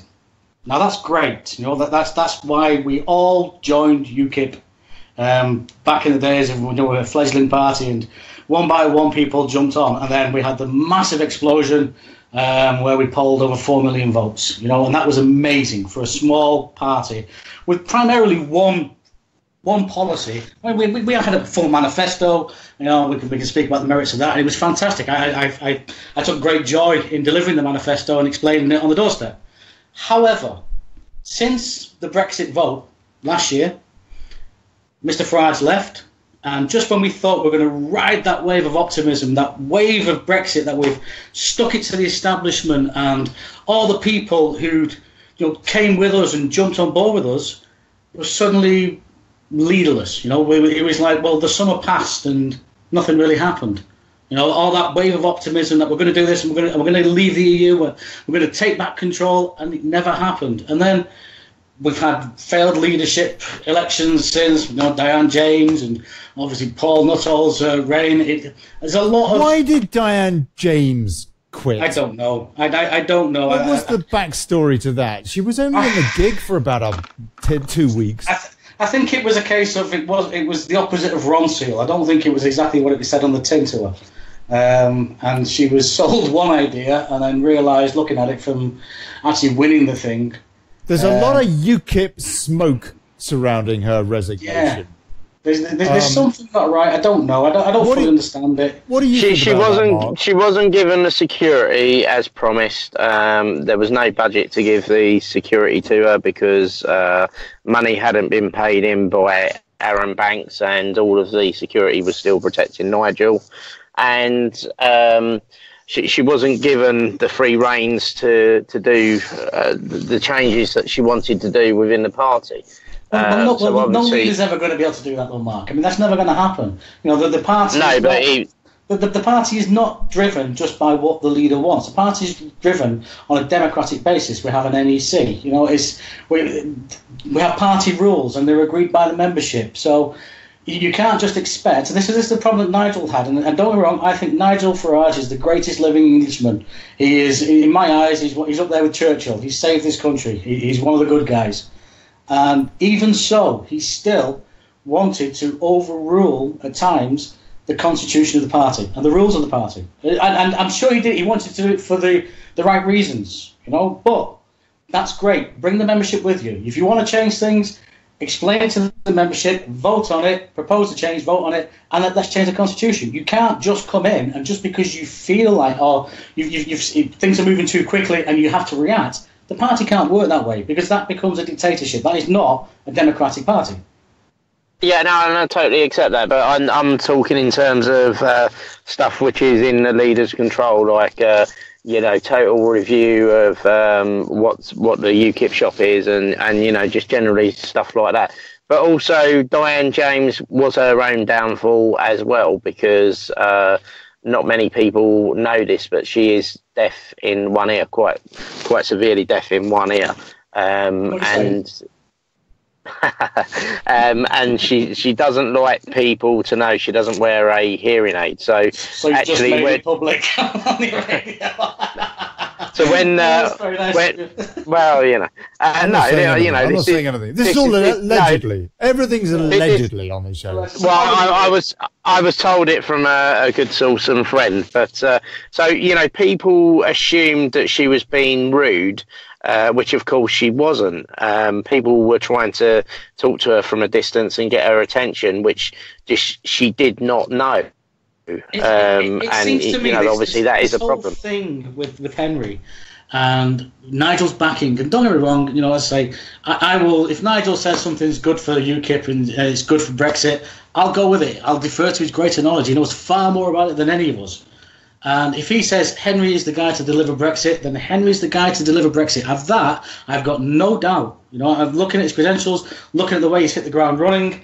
As you say, the statements he's made to the press on Catalonia, on Las Vegas, he's been very statesmanlike, and I like that. I do like that. He's saying the right things. However, and this is the big however, UKIP was sold to all those people who voted for us, 4 million people, that we were different, that we are not an establishment party. We are not afraid to say the unsayable. We're not afraid to tackle the untackleable. And for him to on the other hand, UKIP needs some seats in Parliament. And we've always needed seats in Parliament. And even when we didn't have any seats, and we had the infiltrator when Mr. Carswell came over, we're not really going to count his. But even when we had limited representation in Parliament, people still came on with the idea, and they still voted for us. And I understand we need seats to influence, but we influenced the Brexit vote. We did. We had one MP. And we ran the narrative, we ran the agenda, we ran the conversation. And even now, even though we had a vote of 600,000 in the last election, no MPs returned, we're still contributing to that agenda. In a lot of ways, people are saying that we're still driving this notion of a hard Brexit, but really there's only Brexit. But we're still driving it. So to come in and become not part of the establishment. He's not part of the establishment. I don't think that's fair. But to speak like the rest, to become this amorphous blancmange of politicians and the identikit, they all look the same, they all sound the same. Farage never sounded like a politician. He wasn't a politician. No, that's right. Farage it was a bizarre sort of culmination of events with Nigel, because on one hand, he's the atypical Tory banker. He's very smartly dressed. You know, he dresses in tweeds, and you know, he's worked in the City of London. He likes the big cigars, and you know, he's everything that historically, where I'm from, is told is everything that's wrong with the country. However, when Nigel came onto the scene, and you had the Labour Party shift their focus from the traditional working class areas, in stepped Nigel, and he stepped in, and against every sort of sense of normality and what should have happened, people warmed to him. And they warmed to him because he wasn't the establishment. They saw that as they were trying to speak out about the problems affecting them. I mean, I'm talking from North Manchester. You know, we've had the grooming scandal. We've had massive, massive challenges on housing, pressure on housing. In 2014-15, 1 in 203 people in my town of Rochdale was an asylum seeker. And whenever anybody tried to speak out about this, the establishment, both left and right, jumped on them. Well, it's like Jane Champion, wasn't it? The MP. Exactly. Who, for example, turned around and said, you know what, we've got a Muslim problem going on here. And everybody jumped down her throat. Exactly. And these working class areas. We do. I mean, it's not all of them. Of course not. But we do have a problem within the Muslim community not sorting itself out. The temerity to stand up and say, excuse me, we've got a problem here, you know, and then to get jumped on for it. And Nigel appeared, and people warmed to him, not because he was a atypical Tory banker, as you know, the stereotypical, but because the establishment treated him the way they treated us. Yeah, he was one of us. It was like my enemy's enemy's my friend. They tied him with our Farage stepped in. Can I just go back to something that David said earlier? No, it's not going to be a case of people having to toe the line, but we have got to stop damaging the party within. We've got to stop needlessly attacking the leader and members. And people need to accept. I personally, let me just say, this show is not attacking anybody. It's scrutinizing everybody. I just want to say that. I want to make that absolutely clear, yeah. This show is not anti this or pro that.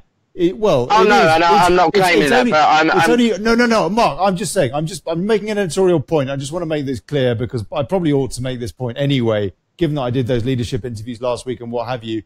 This show is pro-Brexit, and that's it. That's basically it. It's pro-self-determination. And the tools that we have to take us to that, personally, I don't care what they are. As long as we get there and we have better democracy, and once we get out of this damn EU contraption, that we can then sort out our own democracy in our own backyard, sort out our bloody upper chamber, etc., etc., etc., etc. But I just wanted to say that because, Mark, here's my question to you.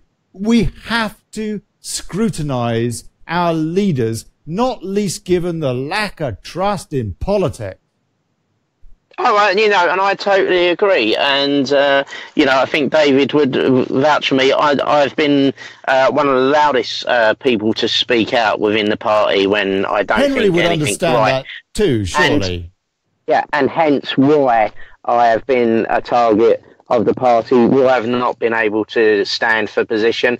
And Henry knows that he has my full support.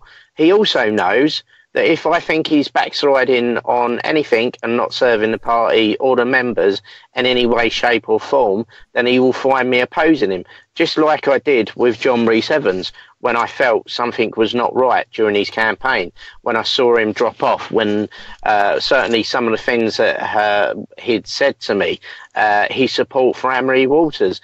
And was I wrong? No, the man's deceived everyone and started a new party behind your back. Is that seriously? Has and that people been think confirmed that's yet? acceptable. Yes, You're talking about affinity. Has his that been campaign confirmed? manager confirmed that it was being sorted out during the leadership campaign. Okay. I have proof of it. Presumably that's because he does not like the direction that UKIP is going in now. I don't know. What do you think about that, David? Why was there no direction to accept? Direct democracy had been passed by the party. It had been passed by the NEC. So whether John got in or not, it was passed. Now, obviously, if the leader is going to oppose the NEC and he's going to have a rough ride from the start. And Henry never opposed the direct democracy. What he said was that he thought it needed reviewing, it needed more work, it needed to be trialled before it could be fully implemented. There's a difference. He's never once rejected it. He wants a form of direct democracy, and he's bringing his own version of direct democracy by making sure that teams are installed so members have a say in policy making and how the party. Matt, can I just put a hypothetical to you now? I mean, that sounds great,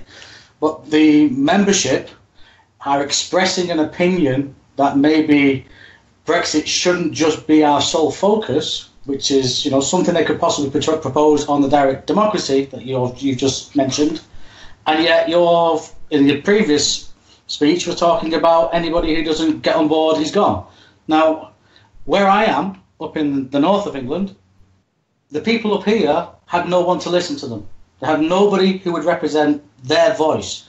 Farage came up and basically stepped into that breach. He said, I will be your voice. I am the voice, UKIP are the voice of the working man. And they believed him and they voted for him. Now, obviously, Paul Nuttall then came in and it all changed, and, you know, we lost a lot of votes and people went back to their traditional party because they couldn't bring themselves to vote Tory up here. Now, since the referendum vote, the political landscape of the UK has changed. We now have another issue, which is Islam. Now, it might not necessarily be a big issue in where Henry's from. You know, I don't know the ins and outs and the demographics down there other than the makeup of the population. Up here, we've had massive grooming scandals. We've had the arena attack, you know, which is very, very personal to me. You know, I know friends of friends who are involved in that, and to just dismiss, not so much dismiss, that's a strong word, he's not dismissed it, but to elevate Brexit above the concerns of the people up here. And that's what they're talking about. They're not necessarily talking about Brexit, because most people now, even though Theresa May's talking a good game and we're hearing all these things and we've got this, you know, this intermediate process where we're going to extend our involvement within the EU, they still expect her to deliver Brexit. They still expect that at the end of the process that she goes through and all this dilly-dallying around, she will deliver Brexit. Now, UKIP, under Henry, he's there to make sure that her feet are held to the fire, and he will make sure that she delivers Brexit as we all voted for, and that's great. But once she delivers Brexit, as most people assume she will, what have you got left? Where's the future of UKIP? You've just become a one-issue party. We have an issue up here with Islam, and we have people talking about it on the doorstep. It's very, very, very, very, very important. And to just dismiss, appear to dismiss those people and say, yeah, we understand, but right now's not the time, we're going to deal with this first. No, people aren't going to wait. They waited after the referendum. We're waiting now. Farage walked. We've had all the turmoil since then. People are waiting. Where's UKIP delivering on these things we were promised? Farage took the people with him. But no, Farage took the people with him because he was one of them. Henry doesn't appear to be one of them. He may well prove me wrong. At the moment, I don't really have an opinion on the man. You know, I listen to him, he looks very presentable on TV, and that's great. Is he going to relate to the average white working class worker up in Rochdale? Probably not. He will do if he talks what they're talking about. You need to give him a bit of time before you can make that judgment, though, surely. Exactly. For me, it's like, well, okay, I'm going to sit back and I'm going to see what happens. And it annoys me. And Mark's right when he talks about other leadership contenders basically spitting the toys out and walking. And I've lost track of the amount of people who've said it's a fix. You know, Anne-Marie should have won, and if that's the way UKIP is, I'm going to tear out my membership. And that's great. On your pop. If you want to go and walk because of that, I'm not going to stop you. In fact, if anything, I'm just going to just delete you from my friends list. I'm not really... If you're so petty that just because you can't get your way, that's what the Remain side do. That's what the left do. You know, it's a case of, well, if I can't have it, no one can have it. Well, on you go. You leave. I'm still UKIP. At the moment, I still want Brexit. Brexit, to me, is top of the agenda, but right behind it, and I'm talking a hair's breadth between them, from where I am locally, Islam is there. And it needs to be, it needs equal, for Henry to engage with the people here, for him to get the groundswell of public support that Nigel got, he has to listen to the people here. He has to. Well, this is why he's tried desperately hard to ensure that Anne-Marie Waters stayed within the party, because he feels that she had a position within the party. Henry knows the threat of Islam. This man has fought against the threat of Islam. You know, he's dealt with these people in battle, so he knows what these people are like. He said that the threat from Islam to our nation is completely unacceptable, which is why he intends to secure our borders, which is why he says this multiculturalism's got to stop, which is why he would put an end to Islamic migration when he has the power to do that. Surprised, we can can do that until we secure Brexit. Can I just jump in? Because I read that article that Henry wrote about stopping migration from Islamic countries until the authorities get a grip on who's here. And I agree completely with that. That to me seems a perfectly logical thing to do. But this is what I'm saying. The press, they have access to this article. They've read it. They must have read it. They must know, research who Henry Bolton is. So if I know where this article is, they've read it. Why are they not jumping on him? This is another step further than what Trump has proposed. Trump hasn't proposed a Muslim ban. He's proposed a ban on places where terrorism exists. People have interpreted that to be a Muslim ban. Henry has specifically put Muslim. Now, why have the press not? Why have the press not? I'm not saying I disagree with him. I agree with him. It's the right thing to do, and it's a logical thing to do. But why? This is the thing that concerns me. The press have given him a free ride. If that was Paul Nuttall, if that was Nigel Farage, if that was any of the other candidates who were stood in that leadership election, had actually put pen to paper and written, "I will stop immigration from Muslim countries until the authorities get a grip on the problem here," the press would be all over them. Why are they not on Henry? And I totally get that, but that answers your question. Why is he not dealing, with any other issue apart from Brexit? Because clearly he is. But the press have to be extremely careful here, because at the moment they've got a man who is bulletproof. They are desperately digging around. If you wanted, as a member of the media, if you wanted to hang Henry Bolton right now, that's how you hang him. And I'm not trying to give them ideas. That, to me, how has it never been challenged? That I agree completely with it. I agree with it. To target a OBE awardee over something that will only which get you so far. Which is factually correct. No. If there was something in there that they could twist and use as races, then yes. This is why I'm suggesting that there's something of the establishment about him. The fact that the media don't feel they can necessarily attack him for that. If it was anybody else, they'd be all over him like a rash. Now, that is not the person, the man of the people, because he's not getting pilloried. It says so much about the media. Bizarre. What you just said, David. Yes, that you actually don't trust. You don't trust the new leadership of UKIP because the media seems to. Why would they? That's a little bit like in the States. In the States, a lot of people don't trust the media, they do trust Trump more because the media don't trust him. When the media or say they don't championing somebody, or they give a free pass to somebody, you've got to ask the question why. Why are they doing that? You do. I agree with that. I have to say, Mark, come on. You have some conspiracy bones in your body, sir.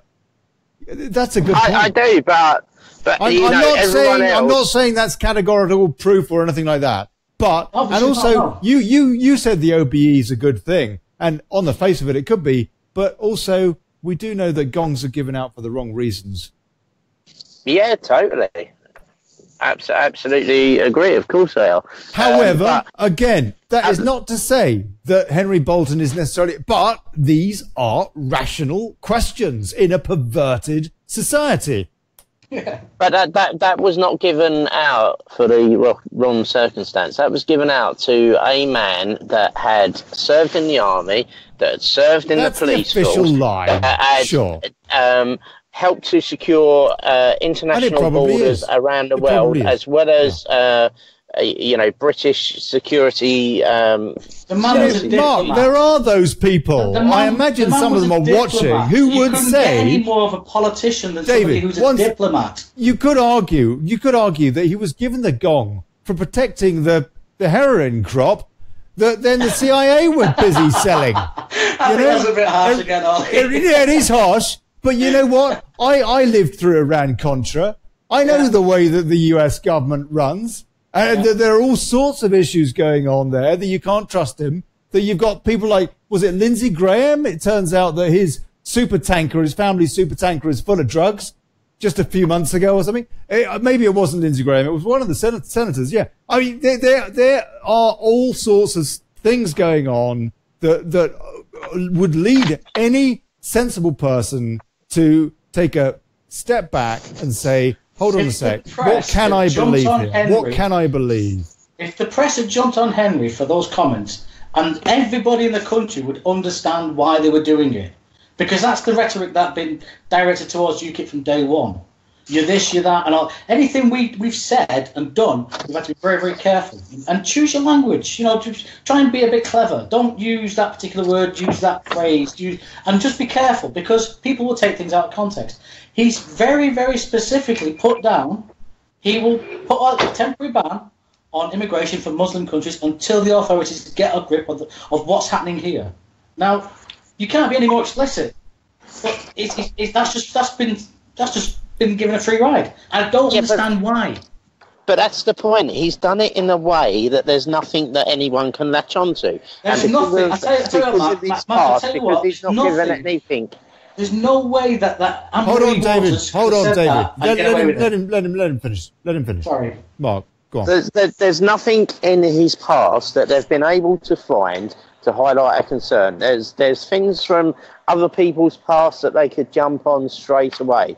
But the fact that Henry is just factually putting information out there, which is correct. It's not as if they are not seeing the threat of Islam, which is happening to our nation. They are seeing it as much as we are, because they are reporting it. And there's only so much that they can accept to tell a lie about as well. But they're not going to they cannot to make lies about someone who has been awarded an OBE, and they cannot just attack someone if they have not given them any reason to. And he has not given them a reason to attack them. Everything he's putting out there is completely factual. That one phrase is enough, and the fact they haven't makes me question why. Makes me question why. There's nothing to attack. He's just proposed something far in excess of what Donald Trump is still trying to defend 6 months after being elected. And he's still getting barracked about it today in the press. Why? Yeah, but Donald Trump had a troubled election. There was many things leading up to that. There was many things which people thought that Donald Trump should not have been the president. There's nothing. Well, yeah, you could say the same about Hillary Clinton as well. But the fact is that she was the establishment candidate, despite, according to the Podesta emails, WikiLeaks, despite being on the Saudi payroll. Yeah. So, Clinton Foundation got £1 million from the Saudi, and Qatar gave Clinton Foundation £1 million too. Just dollars. Incredible. I mean, so we do have to scrutinize, Mark. We cannot just blindly trust new leaders who are unproven politically. He's a candidate who's come from nowhere, and to paraphrase Nigel, which is a bit of a Macron, actually. You could say that that Macron guy is a bit like that, and now he looks like a sort of a Tony Blair type character. No, you can't. And Macron had a build-up to it. He was the momentum behind him. There was a groundswell of opinion, and he was noticed. He was visible. Henry wasn't visible. No one, and I mean no one, thought he was going to win outside of his own circle. Do you know what? And I'll readily hold my hands up for this. I knew about Henry, but I never knew as much as what I do now. Did I think he could win it at the start? No, I didn't, because I didn't think he was known enough to the membership. Although he had stood for police commissioner, he'd come a very close second. He'd done other things with helping write our security policies and such alike. But he ran a fantastic campaign. He had a good team, and the fact that he also stood against a candidate who could really have damaged the party, especially when rules had not been applied to by the establishment within the party, that put him in very good favour. Well, there are other people on the other side of it who would say, no, that's nonsense. I've never heard of Henry until literally a few days before the results. If you ask people now, the question is always the same. Who is he? I mean, to paraphrase Nigel in the European Parliament with Mr. Van Rompuy, who are you? We've never heard of you. We never voted for you. Who are you? That was... Okay, let me just go through a few comments, and then I'm going to change tack slightly. Irene Brand, you're right again, Mark, she says. She says, I have Mark right. Margaret Painter, he never run a campaign. Never seen him before. David Clark, did you smuggle a few extra boxes of ballot papers in, Mark? Steve, okay, it has to be said, most of the folks that are watching this show are disinclined to Henry Bolton. And so I think I'm going to say that, again, for balance, yeah, because in fairness, Margaret Painter says, don't trust him. Planted, I think. It's not to say that you're wrong. I'm just saying, yeah, I do know that my audience is slightly loaded. I just think we have to be honest and just, hey, but that's not to say your opinion is not important. Of course they are. David Clark, and that is the problem with UKIP. They have been tarnished as a one-issue party and, like it or not, a racist party. Nigel can moan about Anne-Marie Waters, but he has been tarnished with far worse, of which, by the way, I agree with him over that famous poster. And he never said anything about that 350 million. We know that. That was just a lot of nonsense. Yeah. In fact, he condemned it straight away. Chris Ford, that's why I voted JRE, a totally different approach to politics. Steve Russell likes what David has got to say, as does Irene Brand, who I think liked what Mark had to say as well. Maybe I got that wrong. A floating voter. Matthew Atwood, I agree, David. David Clark, the Muslim issue is the biggest issue facing this country.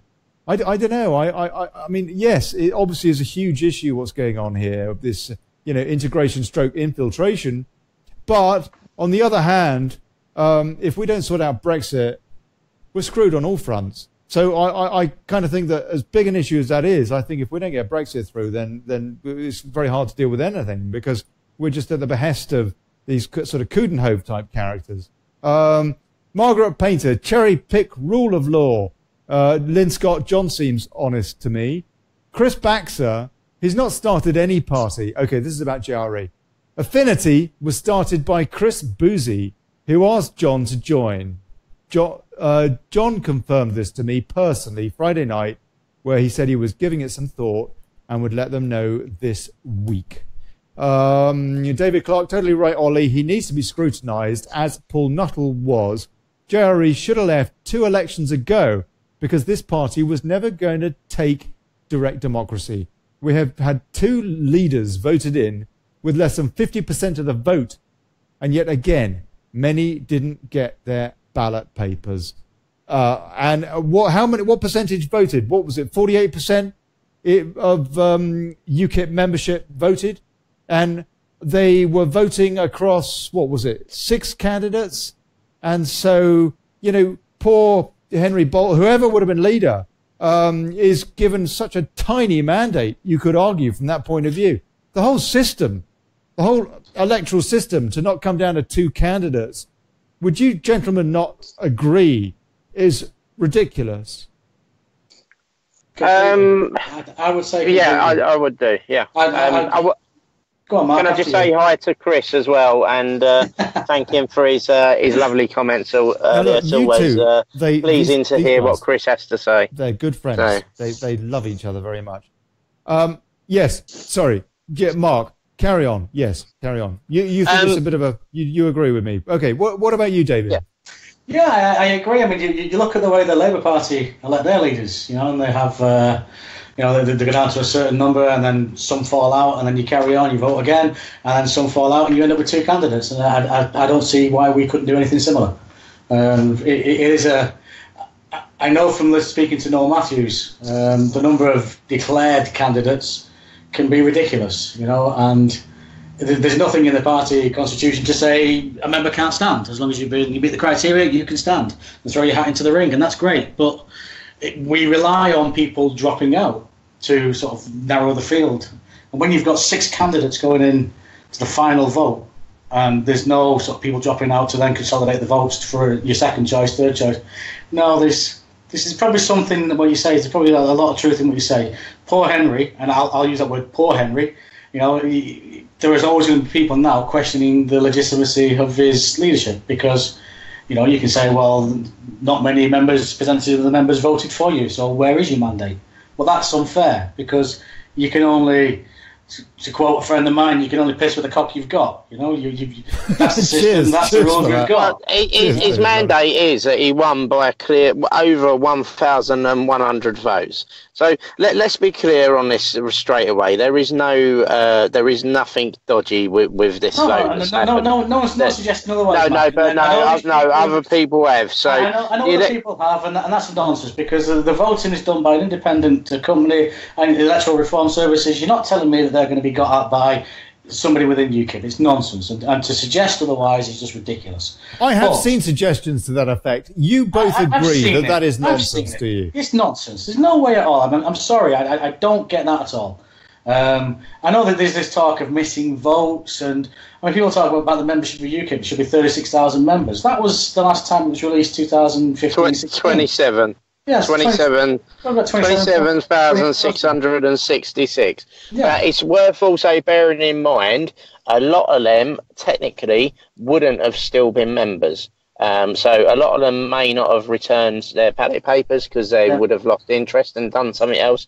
Anyone that was within the 2-month grace period of their membership running out at the time when the election was called were eligible to vote and receive voting papers.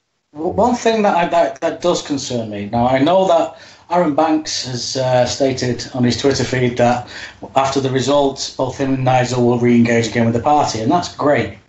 But Aaron Banks on his own and the money that he will bring to the party is not going to win electoral success for UKIP.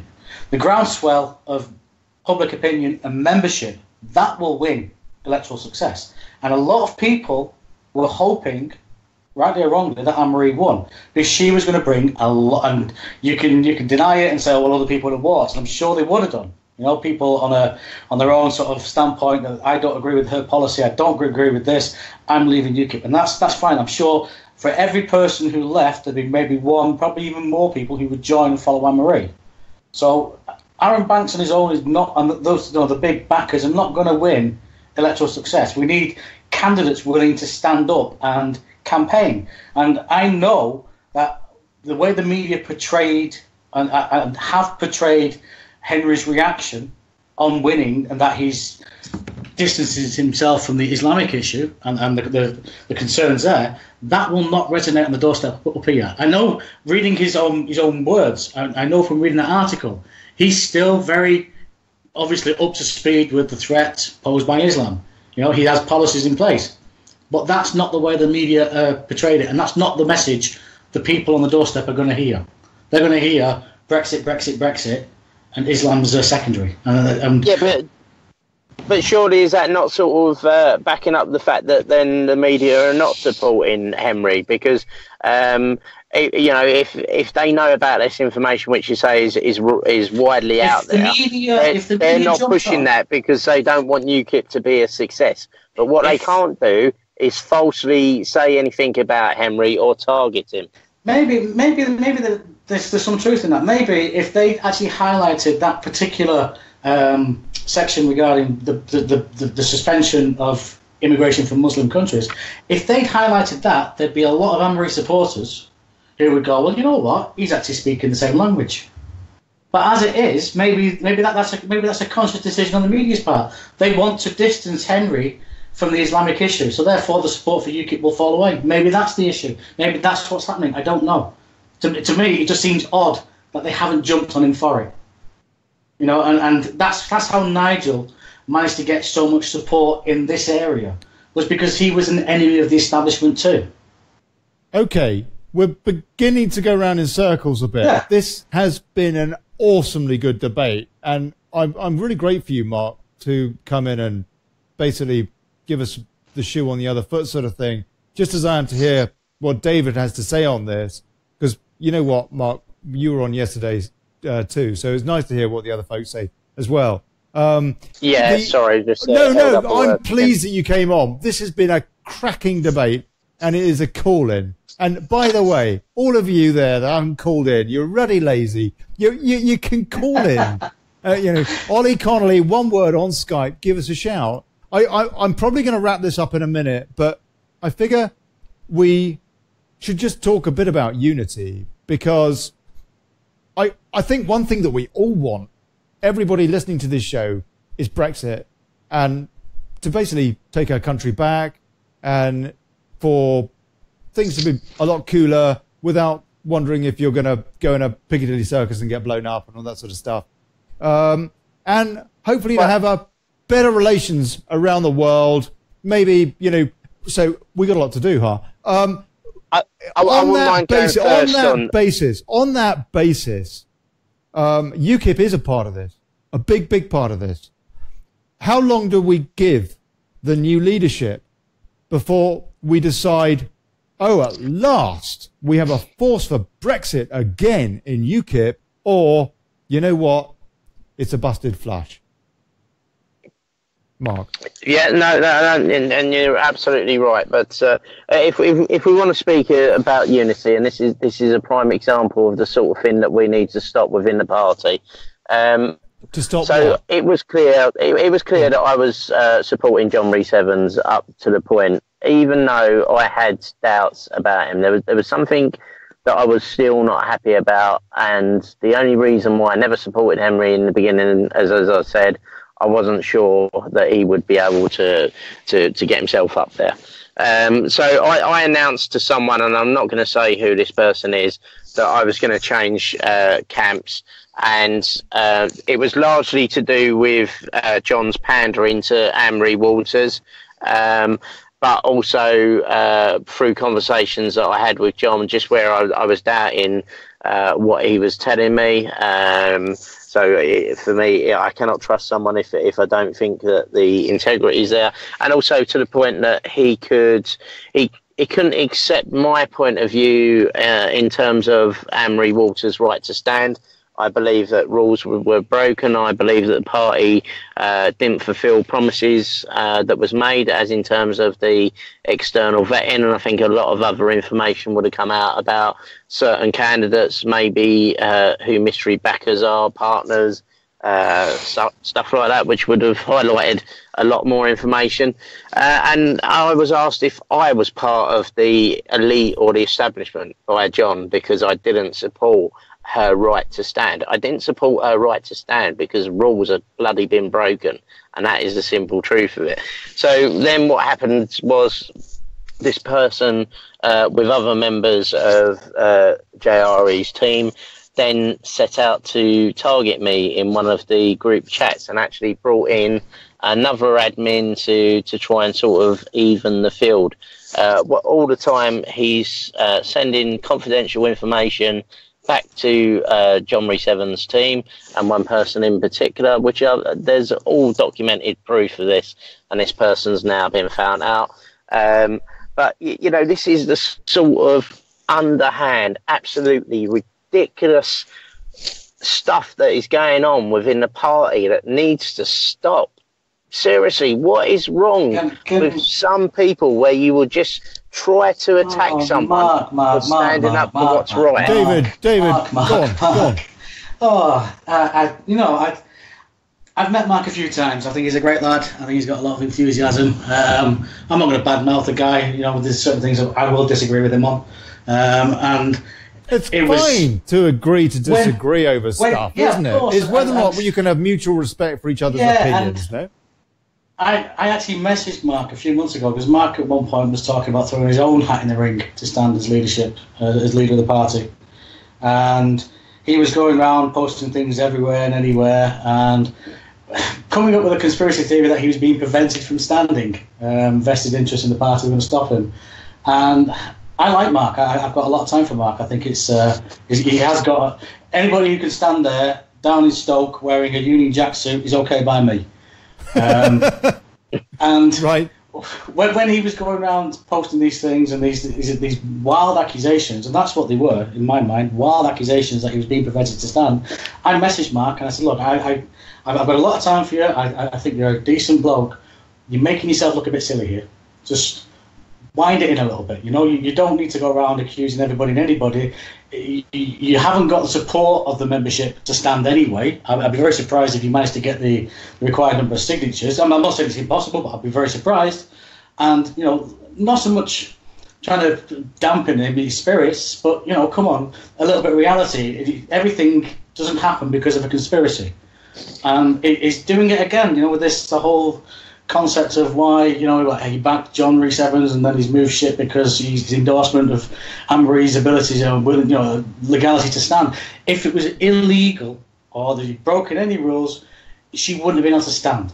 When Henry stood up and said he was questioning Anne-Marie's candidacy, the way I heard it, the way I got told, was that the challenge to Anne-Marie's potential candidacy was shelved because of a possible separate legal challenge against that and the cost to the party.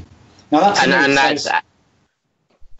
why they allowed Anne-Marie Waters to stand, because they feared a legal challenge if they did not allow her, and that is the only reason. Which is in itself questioning whether or not she was eligible to stand or not. I mean, if she had a chance of a legal recourse against that decision, therefore she has, there's enough people out there who would say she has a right to stand. Now, I believe in democracy. That's what I believe in, and that's what I think UKIP should be.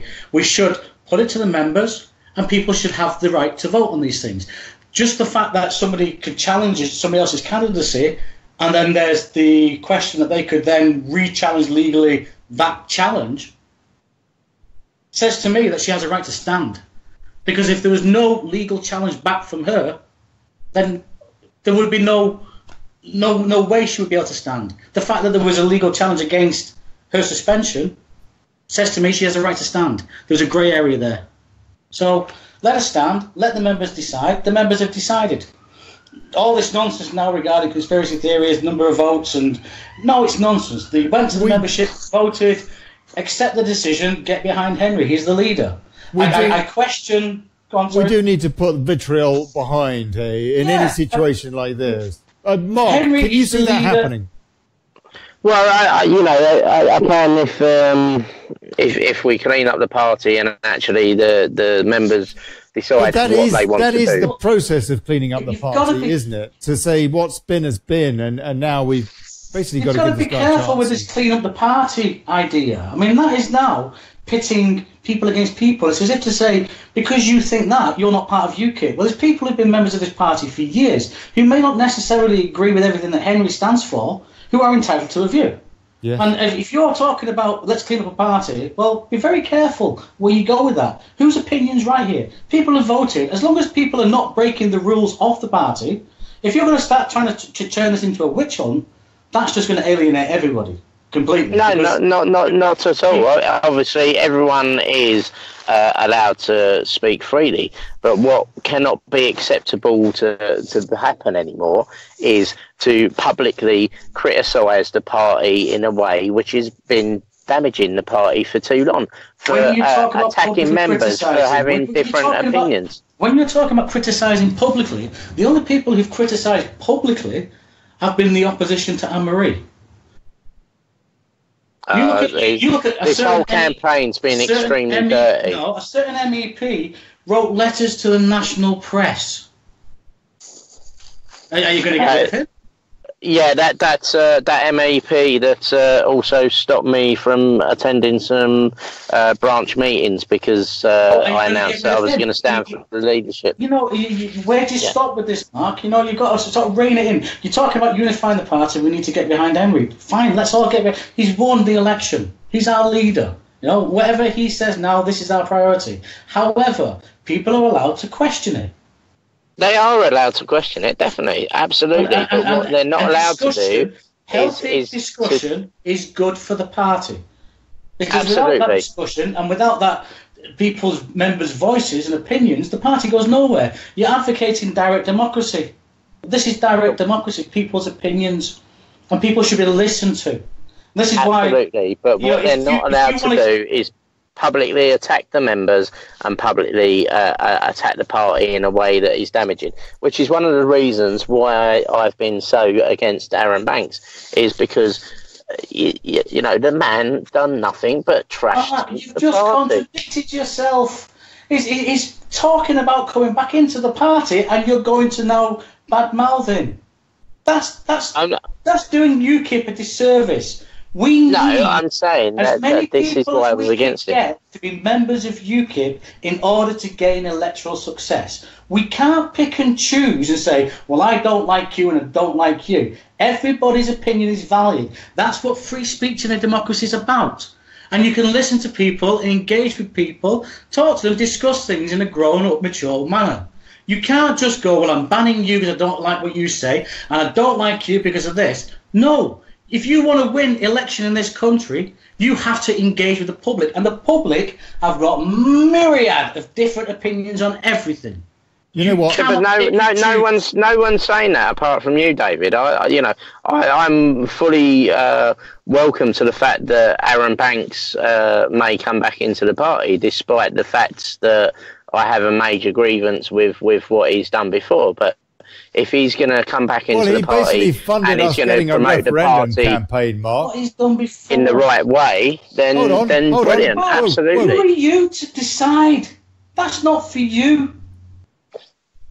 That's not for you. That's for the members to decide. That's for the party as a whole to decide. You can't. That's my personal opinion on it. That is my personal opinion, which I'm allowed. If he's going to come back into the party, and condemning the man. Am I condemning the man? You just said I don't agree with what he did in the past. What did he do in the past? He funded UKIP and lost Brexit. No, I'm on about in terms of the trash talking, which done us a lot of damage, lost us a lot of members, and gave the media a lot more opportunity to damage us. But if he's going to come back into the party and he's not going to do that anymore, then absolutely fine. But if he's just going to come back into the party and he's going to carry on doing that, then it's not going to push the party forward. You cannot expect a major funder of any political party to come in, fund a party, and then if he sees something he doesn't agree with, not comment on it. Yeah, that's right. That is not going to happen. That's absolutely true. That is true. Well, look, guys, what I would expect a donor to do is to deal with it in the right manner and let the processes deal with it rather than put it all over the media. I think it's fair to say also that Mr. Banks's comments were probably taken out of context at every possible chance by the wonderful fake media. You know what? Yeah. You know, hold on. Whoa, not that I'm hinting or anything like that. It's time to go. But look, I want to say that's it for another show. World Gone Mad. You've been listening to David Winder.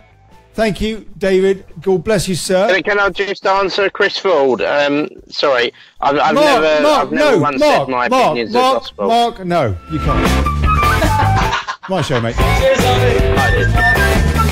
I've been Ollie Connolly. This has been the Daily Brexit. I'm very, very grateful to David Winder and to Mark Charles for piping in. I really am. Very good, amazing. My pleasure as always. God bless you. Easy, man. And you've been a terrific audience. Big conversation in the comments. It really has been. Thank you. And you know what? We got 1,000 likes yesterday. 1,000 likes. Way! Show's been going about 2 months, and now we've got 1,000 likes, and really, really fantastic. Please share. Please share. I think I'm back tomorrow. George Ellis. Yeah.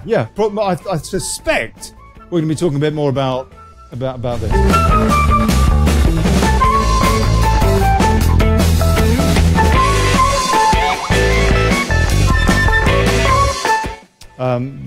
Yeah. This theme tune is way too long. I need to chop it down for the end here. I know that.